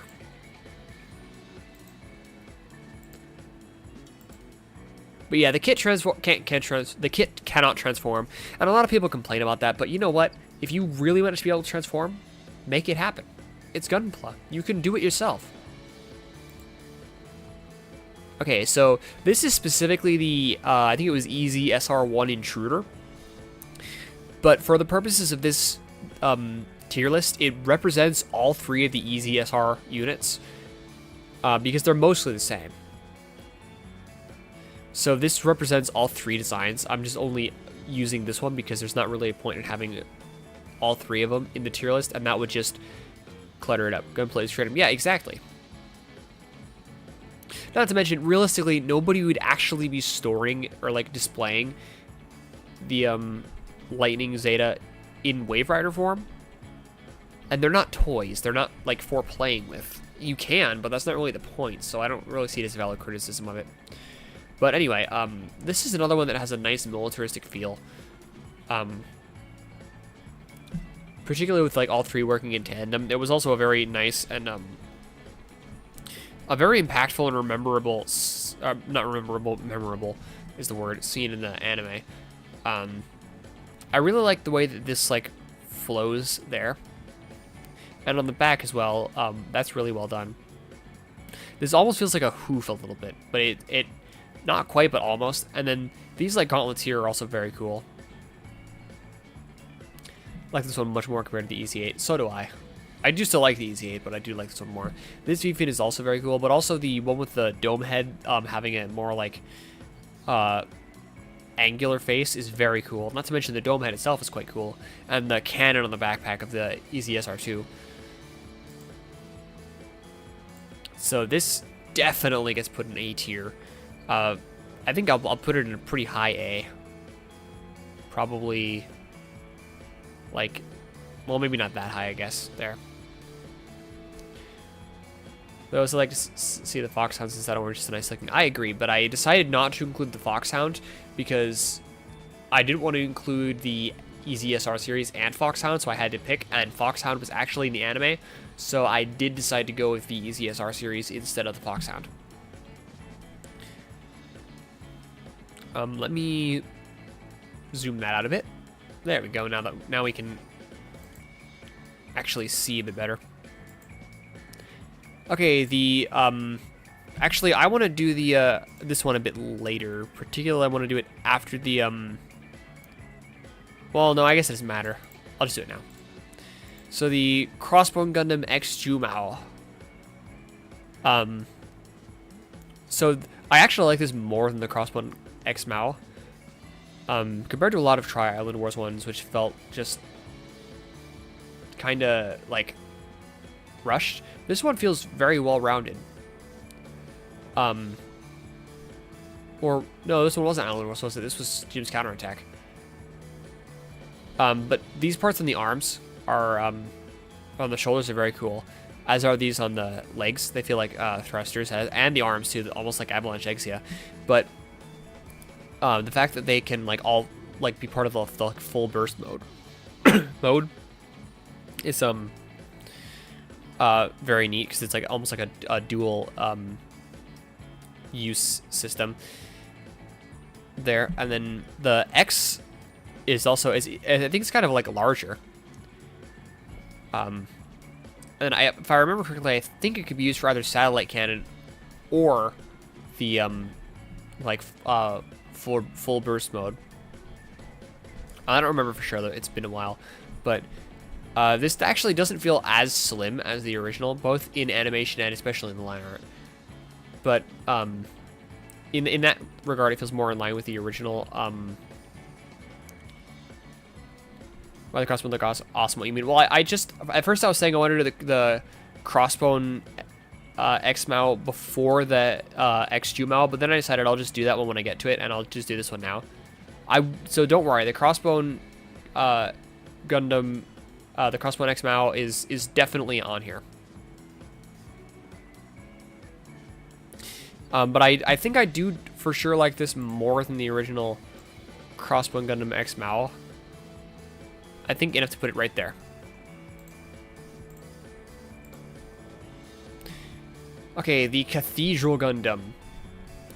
This one, it's honestly a shame it didn't get a kit. There's a lot of things I really like about it. This style of gun barrel is my favorite, I think, or second favorite. It's either favorite or second favorite. It's either that or a toss-up between that and the style of the Lightning Gundam full Baronier. The V-fin has this, like... With the V-fin, you can very much tell this is a Naoki design. It's got the same sort of vibe as like the Hainu Gundam Rab. The Cathedral has a kit? It does? Probably P-Bandai then, since I haven't heard of it. Huh, it does. Yeah, it's P-Bandai. Okay, that explains it. Wow, that looks as nice as I thought it would. I had not heard of that. When they reprint that, if they reprint it, I'll definitely have to get that. I do, spoiler alert for later in the stream, but I do like this more than the Denial Gundam. Is it more like the Crossbone Gundam X Mao?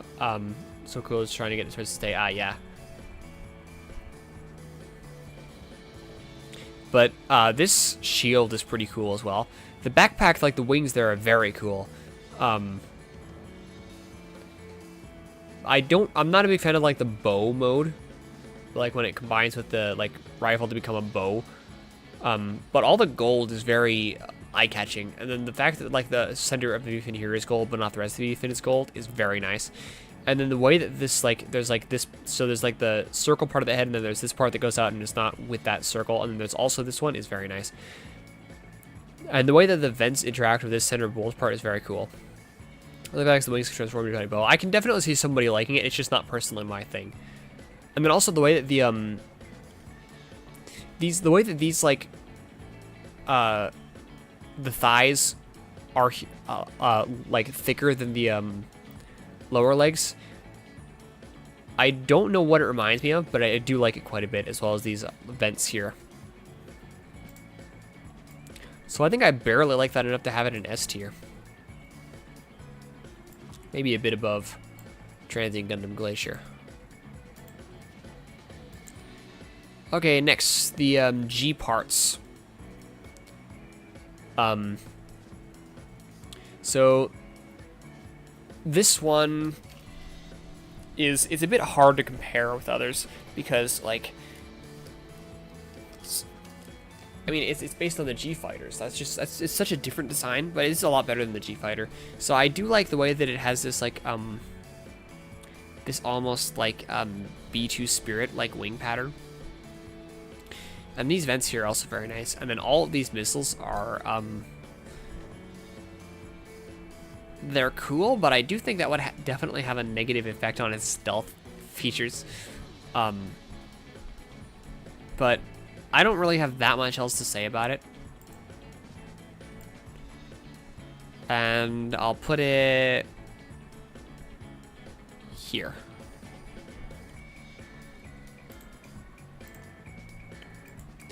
Next, the Testament's little brother, the Denial Gundam.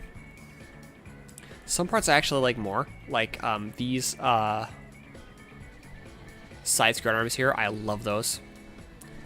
I like the fact that it does that with the custom victory. Yes, I do like that.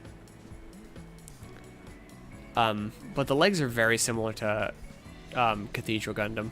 I think I said Testament earlier. I meant Cathedral. The words are kind of similar in my head. And then the way the elbows go behind the elbow armor goes behind the elbows. I've said before, I love that.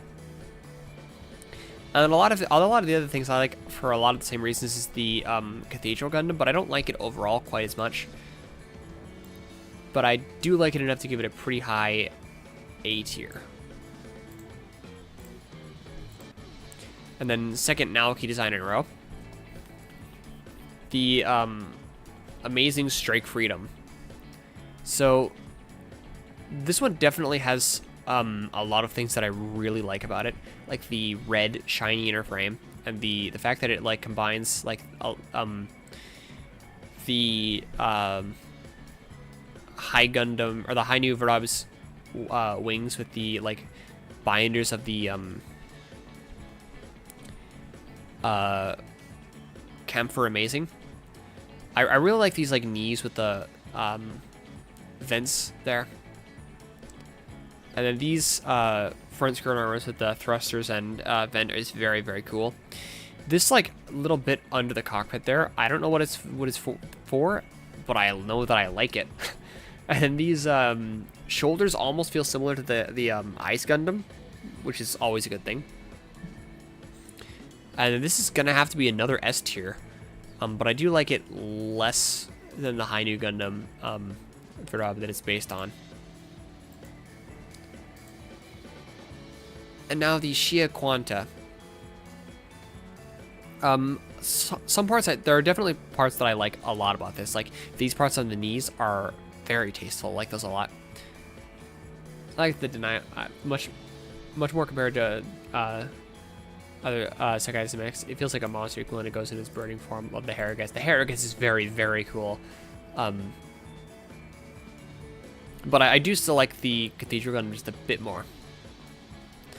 But overall, like Double Quanta is a very strong base to start with, and then I do like the way that it does these the sword bits. I like it less, but I do like it. Yeah, exactly. It's very, very cat-like. But the fact that it keeps a lot of the Double Quanta's vibe while also having the cat-like vibe is perfect. And I will put it. Right there. No good gunpla, what not to love. Indeed.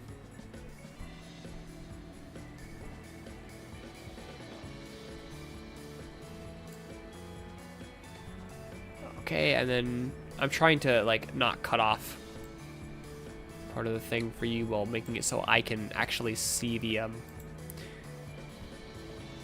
next. Okay, I'll have to open. Okay, there we go.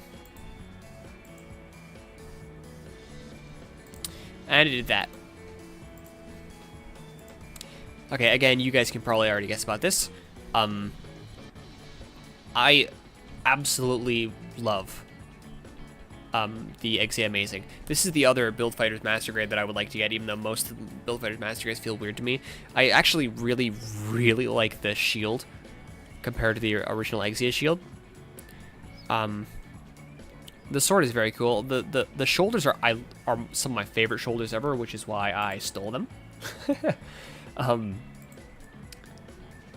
The knees would not fit the normal Exia very well, but they do fit this one very well, along with the spiky bits there and the new V-fin. I like the fact that the V-fin is... I like solid colored V-fins that are not gold. Base of the Egg Zero Repair 2 or 3, I can't remember. So, officially, the base is actually the original Exia. But it looks way more like Egg Zero Repair 2. So, the most common theory, and this is a theory I very much agree with, because like the sword is very much like Egg Zero Repair 2. There's no cables here, no cables here, no cables here. And overall, it's very similar to Egg Zero Repair 2, and even the high grade is based on the high grade Egg Zero Repair 2, not the high grade Exia.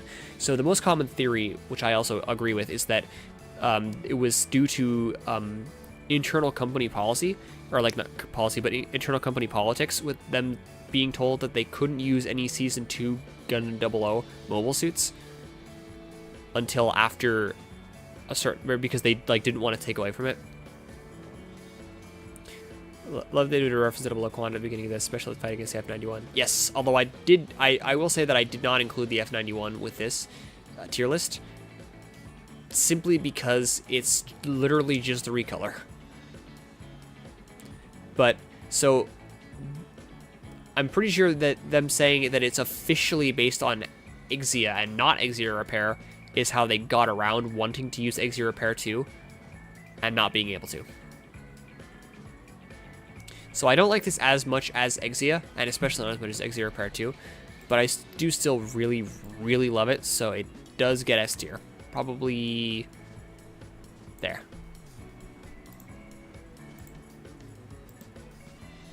Okay, next is the Perfect Gundam 3 Amazing Red Warrior. So right off the bat, I really like the very unique V-fin and the almost Optimus Prime-like mouth. The knees are pretty interesting. I do think it's interesting to question, is there an in-universe... So, in Build Fighters, there are kits that did not exist at the time, and also ones that still do not exist. Like my beloved canon Ifiletto from Turn A Gundam. Make sure every time, by the way, chat, every single time there's a poll for the new high grade, make sure, if it lets you choose whatever thing you want to vote for, and it doesn't like give you set options, make sure to vote for high grade canon Ifiletto. Please, I need it. I'll show you guys. I should probably actually not do that here.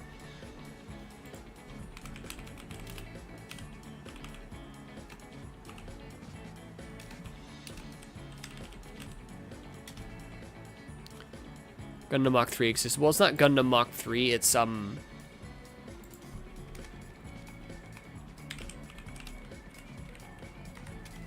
It's Perfect Gundam 3.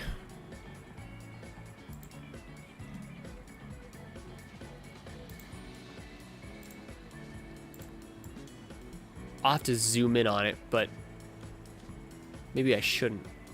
Oh, I think I loaded it up before I had I think I opened the image before I had a chance to like really load up. That's better, yeah. This one, the Canon Ilahuto. This thing does not have any kit. It doesn't even have an original 1/144 scale. I really love this thing. Anyway, it shows up in Build Fighters, so we'll just have to build try. That was enough impression for me to already buy it. It was I also very much agree. And it had that it had that Masami Oberi pose that would later be copied by the Bale, which is quite nice. But what I was saying is that Build Fighters has some kits in universe that do not exist in real life, like the Canon Ilafuto. Or another one is the developmental model kit of that Turn AMS level fight it was in. I very much agree. But another example is the Barzam, which you might be thinking that it does have a high grade, and it does. But the thing is that the Barzam high grade came out after Build Fighters. The Build Fighters showed a Barzam high grade before the real one existed. The real one actually copied the box art from the show, which was really cool, I think.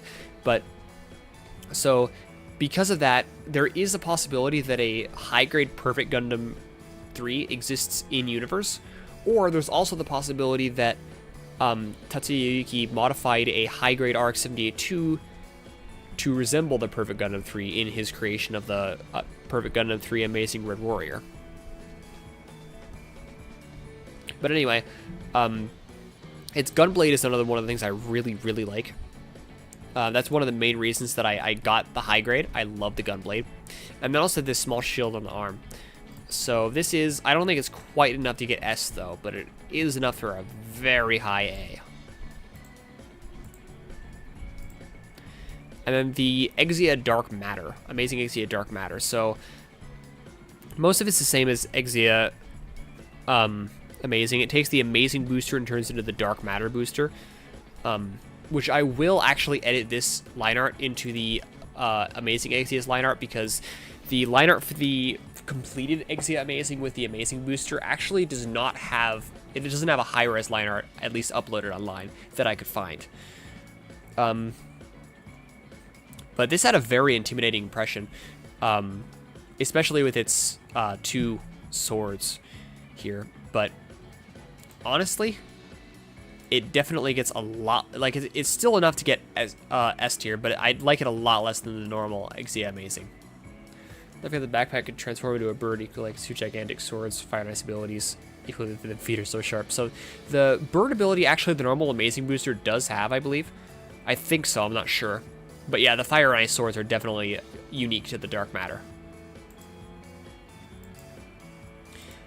Okay, next. The, what was it? I forgot what the thing was called.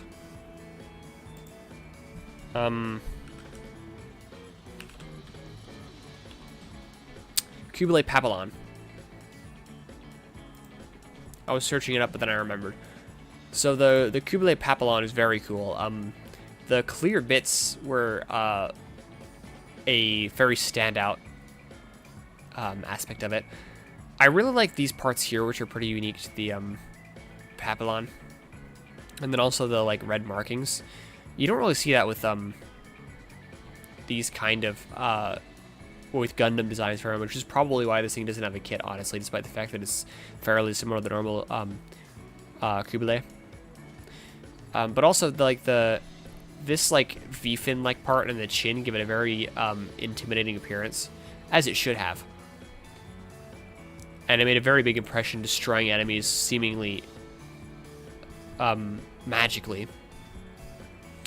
But I don't like it enough to give it anything higher than that. And you know what? This is gonna have to go down to C. And this down to D. Does that have a kit? I thought it did. Or maybe it does. Maybe I'm just wrong again. I am pretty good at that. Okay,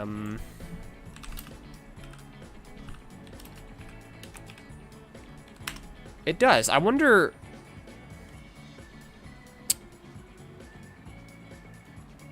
I didn't think it did. Well, that's just me being wrong again. I wonder if I go to Dalong.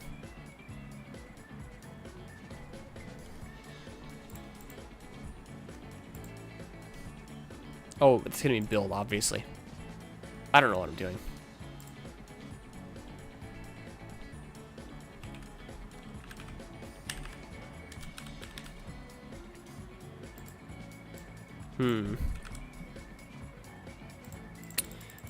So it looks like Dalong.net has not covered that.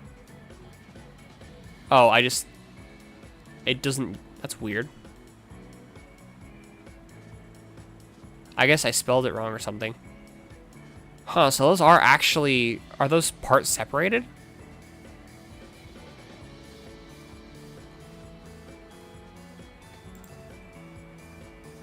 If they are, that would be very impressive, but I cannot imagine that they are. Yeah, they're not. Okay. Well, I guess it does have a kit, so I was just talking out of my ass again.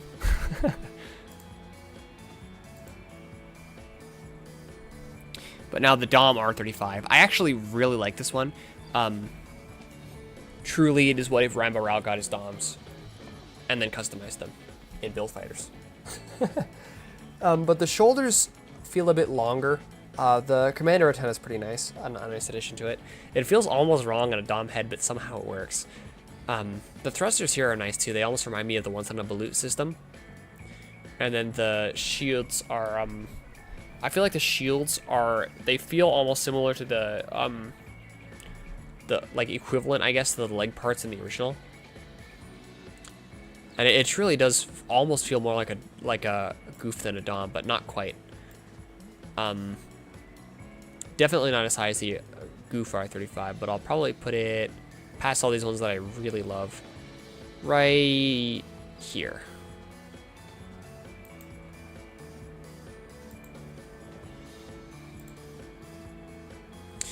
Okay, now the star winning Gundam. I almost wanted to put the real type mode because I actually like the real type mode a lot, but it's got a lot of the same really cool things, like the almost Cerebi like Vfint and the cockpit being in the back, but I like these feet quite a bit more, particularly on the real type mode. But the fact that it has a real type mode is honestly the coolest thing. And then it's got a more angular pointy chest and arms, or not arms, shoulders, honestly. But all the clear parts are very build-like and very flashy. But I don't have that much more to say about it, honestly, but I do like it quite a bit more than the normal winning Gundam. Probably that much. Or maybe that much. Or possibly even that much, but not more than the bear guy. Okay, next, the Gundam The End, which I actually really wonder on the high-grade kit how the cloak is done. But this one is another one that, like, I have no idea what the base unit is. But it's very cool. It gave a huge impression. Especially with the beam cannon and its torso and the inner mobile suit. But it has Death Scythe vibes in this mode. These very big arms. They're silly on their own, but they really work with the rest of the mobile suits, particularly with the bit usage. And the cloak is a very cool addition as well. And it definitely manages to get A tier. It has no cloak yet to make it yourself pretty cool that it has a unicorn inside its own body, equal than arms are the best part. I don't want to get the Gundam the End for custom that I want to do. Ah, I see. Beginning Gundam, now Gundam the End. Yep, indeed. Okay, the Gundam Tryon 3. Definitely very super robot. I do not like it as much as the normal Double Zeta, because I inherently tend to like real robot a lot more than super robot. But this thing, it's very unique in the fact that it's basically if the Double Zeta was a super robot instead of a real robot.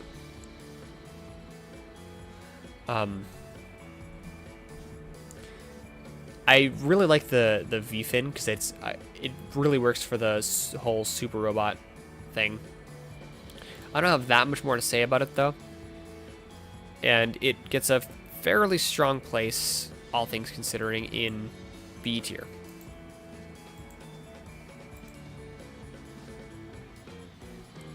Okay, the Finice Verniskata. I actually don't know how to pronounce that.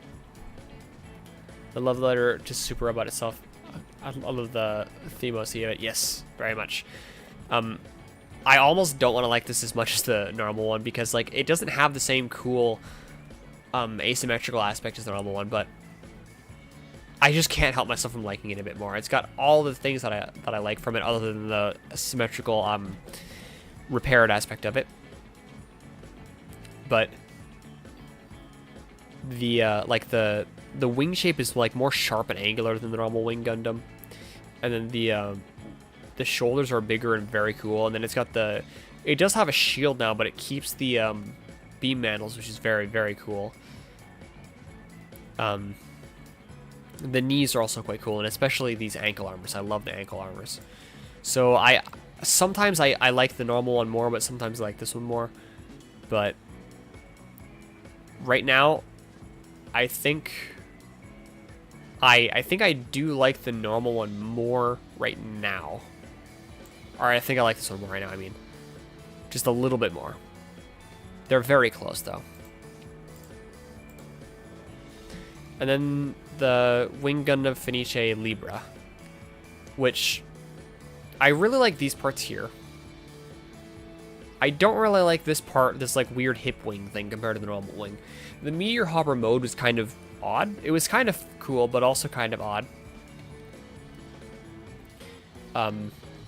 So I definitely like it. It is definitely my least favorite out of the three.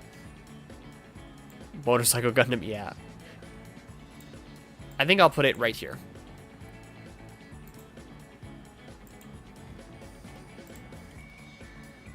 Okay, the Gansalot. Honestly, a more knight-like version is really a natural evolution for the Gyan to me. It just makes so much sense. And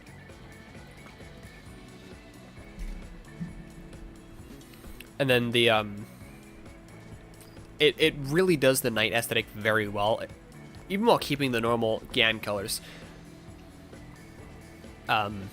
I don't know how I feel about this part under the chest. I feel like that kind of undermines the knight aesthetic a little bit, but it's fine. But the backpack is also quite cool. And that's mostly all I have to say about it. It's very cool. It's an Knight-MS. It's probably the coolest version of the Gyan, but it does not get higher than that.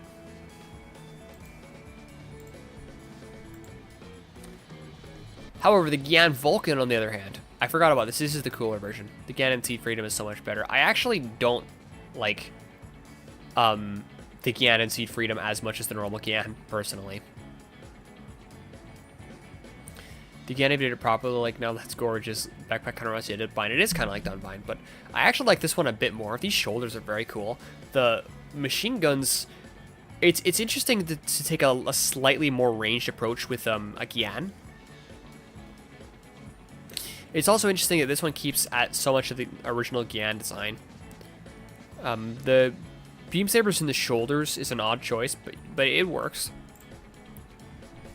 And I think I like that a little bit more than the Gansalot.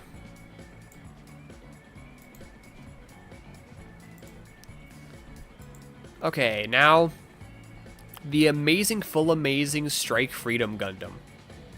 I do really like the purple color. It's a very unique choice for a Gundam type mobile suit of this like type.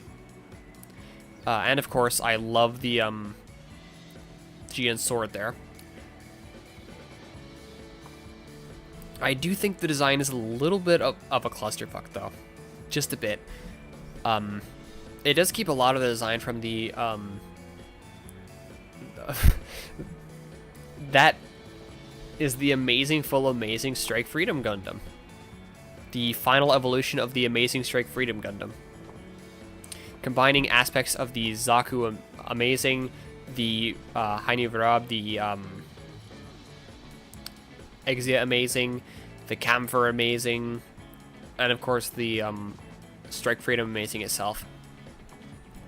But because it's so clustered, I do like it less than the normal one. I think right here is a good place for it. Maybe, I'm not sure. Probably there. It does go in S tier though.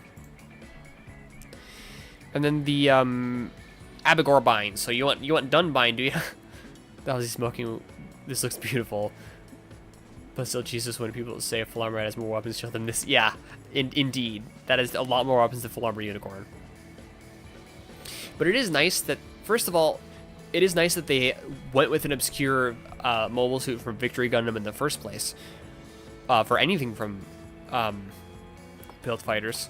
If somehow we can get them to make a high grade at this, we can probably get them to make at least a P Bandai Abigor, but Beetle, yes, very Beetle, because it's Dunbine. Hence Abigor Bine. It's if the Abigor was from Dunbine, and it works perfectly. It's very Beetle-like.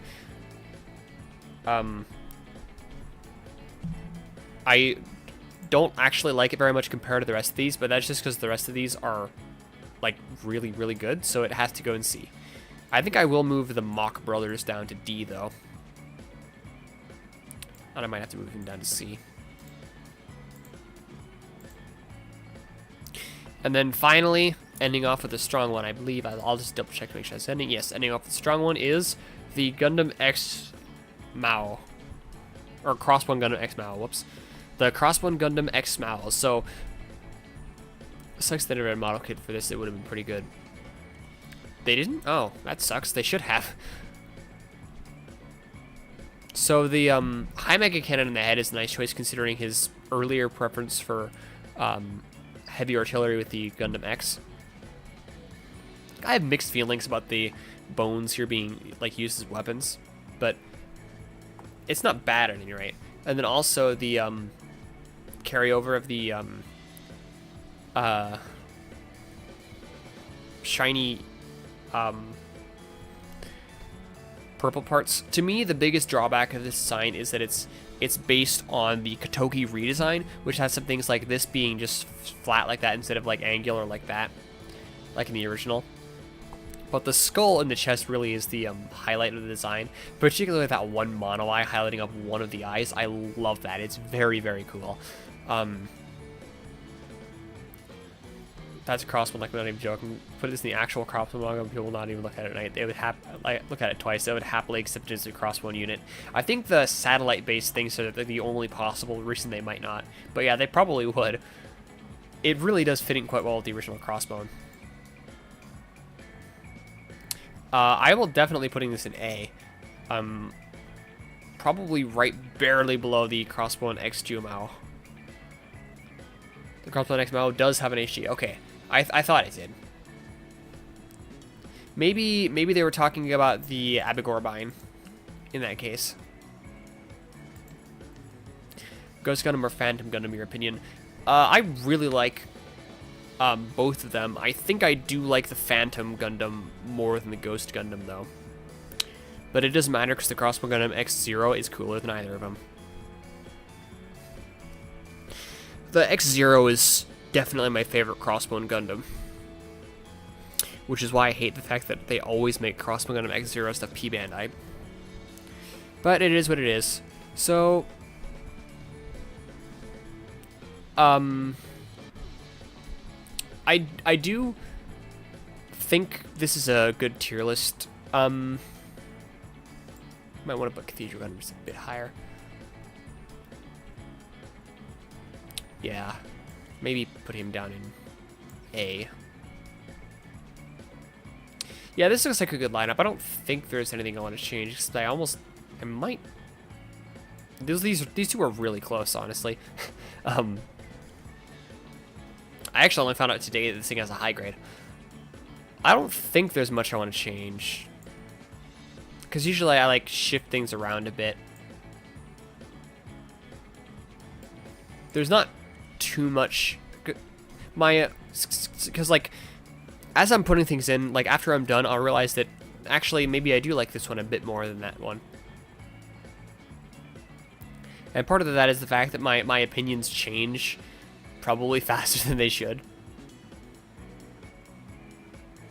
But yeah, this looks like a pretty good tier list.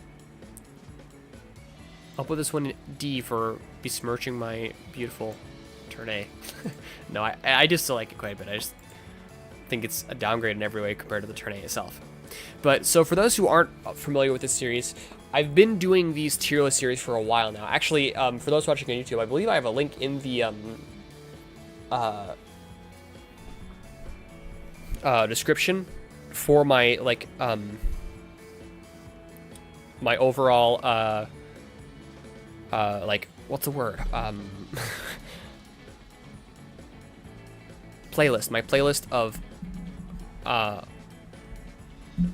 all the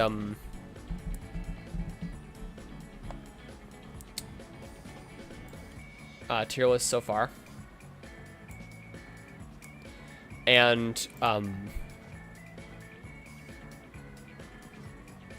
but this is I've been doing them in So release order of the, not the necessarily the show, but the franchise, or like the timeline. So for instance, the first one I did was the 1 Year War and surrounding time. So that also included things like 0083 and 0080 and all that whole area, basically up until Zeta Gundam. And then I did the Grips conflict and first Neo-Zeon War, and then Char's counterattack, Unicorn, and narrative. And then I moved on to going by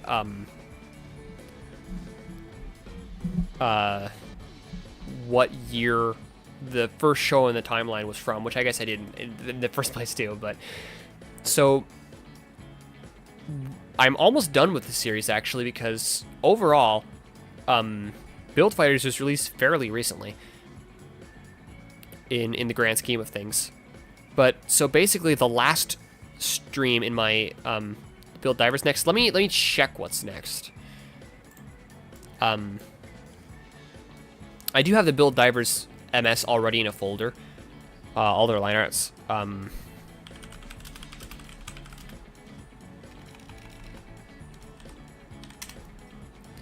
Let me check. I did not include Gundam the Origin because fuck Gundam the Origin. So the next show to be released after Build Fighters was technically is Reconquista NG, but that was part of the build. So next will actually be the Iron-Blooded Orphans tier list. After Iron-Blooded Orphans will be Build Divers. Why do you not like Origin? So I have some issues with Origins. So first of all, they messed up the mobile suit development timeline with things like gun tanks in like UC 69, and they had to make they decided there had to be a Gundam or like a mobile suit that was for the RX-76, but RX-76 was already the ball in the normal canon. And like the Zeon side, like they completely, like it's so different. Like there's no Crabman. I love Crabman.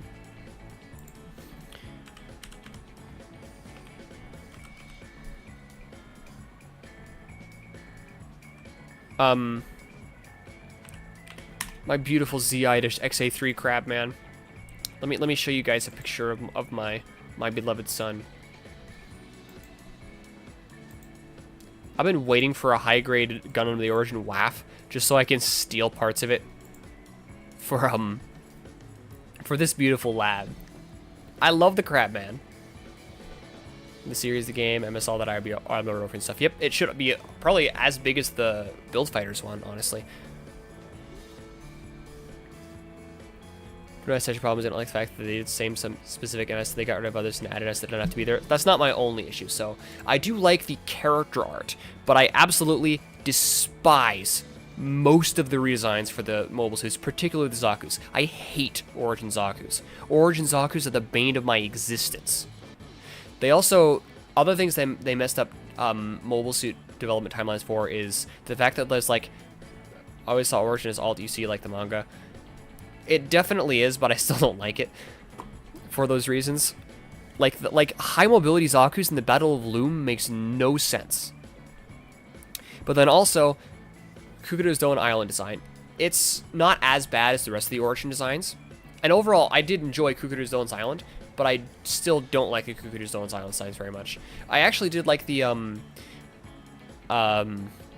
ground high mobility type, even if there is already a normal ground high mobility type that I like more in normal UC. But the other reason I don't like Origin is as far as the Origin that we got in the like anime in the like OVAs, or it wasn't OVAs, it was movies. In the movies and anime, I had some issues with some portrayals of. So first of all, I felt like the whole portrayal of Char was pretty bad overall. So in the original Gundam, we have Char, like, Char does seem to be overall, how do I phrase this in a way that it doesn't sound absolutely completely wrong?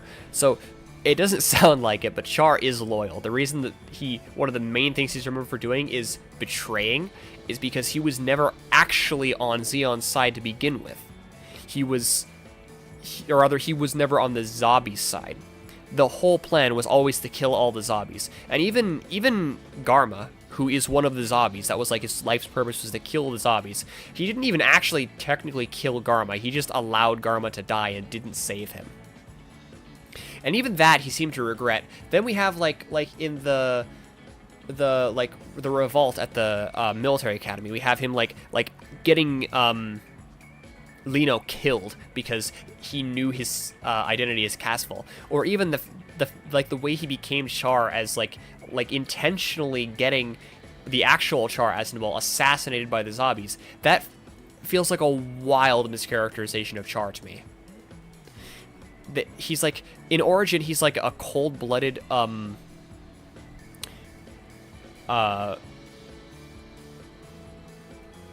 betraying murderer, which is not, that's not what he's supposed to be. Haven't seen Gundam Requiem for Vengeance yet. I have not. I despise the mobile suit designs there as well. I do like the idea of the Gundam being portrayed as more almost demonic and evil, but I think it would be better if it was a more traditional Gundam design that was being portrayed as demonic and evil only through setting and action, instead of like being designed for that purpose from the outset. But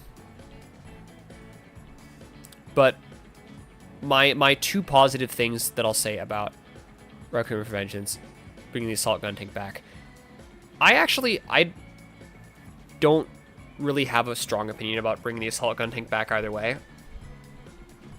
But first of all, I'll realistic design. It's not realistic though, is the thing. So things like the power pipe in the middle of or on the Zaku's legs, like there's a hinge in the middle. How can it be a cable if there's a hinge in the middle? That doesn't work. That's not how it works. That doesn't make any sense. That's really stupid, honestly. And then all the armor is split into so many pieces for no reason. It's sort of like Baver's Transformers, but not nearly as bad. So, compared to Baver's Transformers, it's amazing realistic and amazingly good design. But love Requiem for Vengeance. So excited to see equally the new Gundam design. Looks so awesome. Reminds me of Atlas or Narrative, how skinny it is. I can see the connection to Atlas or Narrative, and I am definitely glad that you like the Gundam EX design. So I do want to just preface it with that to say that I'm not trying to like undermine your enjoyment of it by saying that I absolutely despise it. There are definitely neat aspects about it, like the Gatling gun and the where the beam sabers are stored. Those I do like. There are definitely things that I like about it. But overall, I do not like the design. And I especially hate the design of the gym. Like I mentioned earlier, in the stream, the goof looks fine. It just looks a little weird. It's just a slightly worse version of the normal goof because they didn't change it that much, which is good. And then also the Zaku tank's bottom half is fine.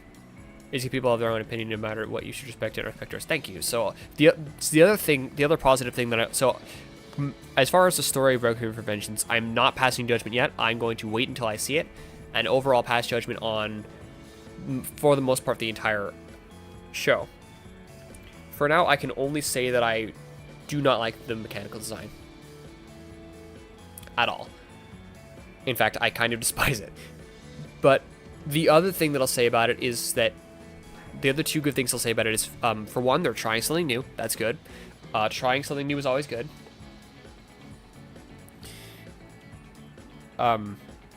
Because if they didn't try new things, like some other things that were new things that they tried that were controversial at the time, were things like the Zeta Gundam.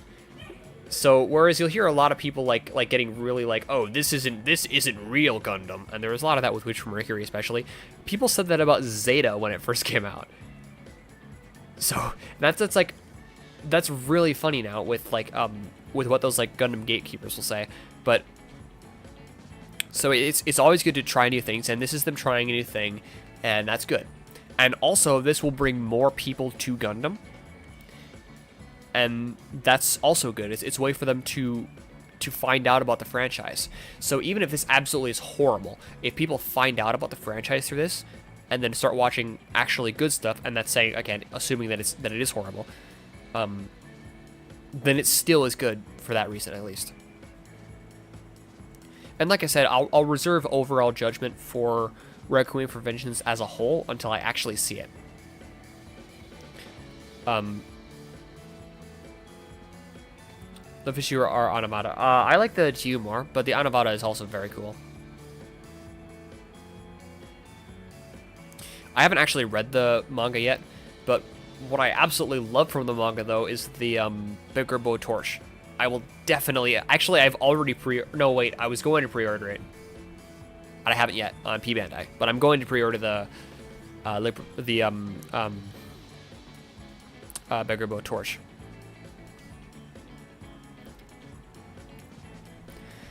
But yeah, that's most of what I have to say about Requiem for Vengeance.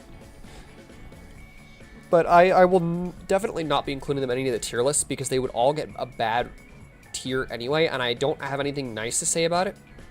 So, since I don't have anything nice to say, I'll just not say anything about it in terms of, like, tier lists. I don't really see a point. Best case scenario, people disagree with me, or just don't care.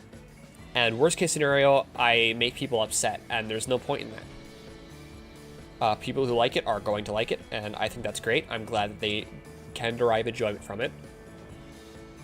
And that's that. But yeah, I think this is a good lineup. I don't think I have too many, like respect rather than disagree. Yeah. Well, it is still disagreeing, but yeah.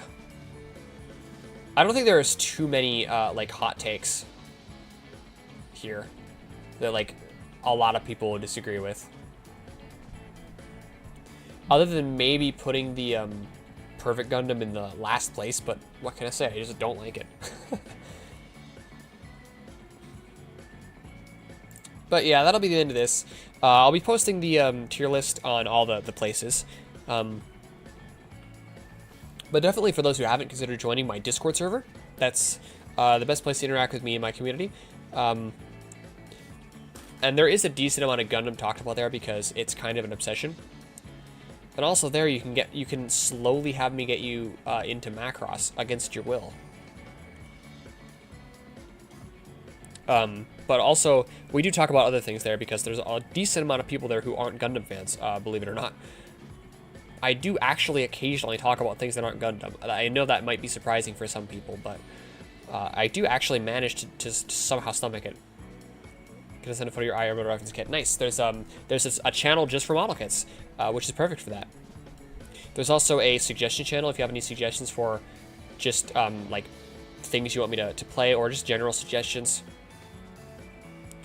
And also consider joining my Twitter. And if you would like to support me monetarily, I do have a Patreon where you'll also get early access and access to early access content and Patreon exclusive content.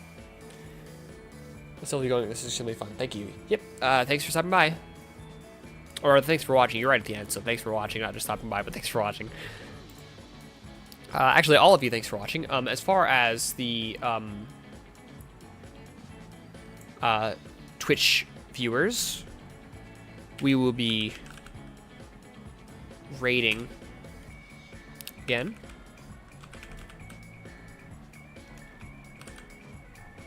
So let me get that name typed in.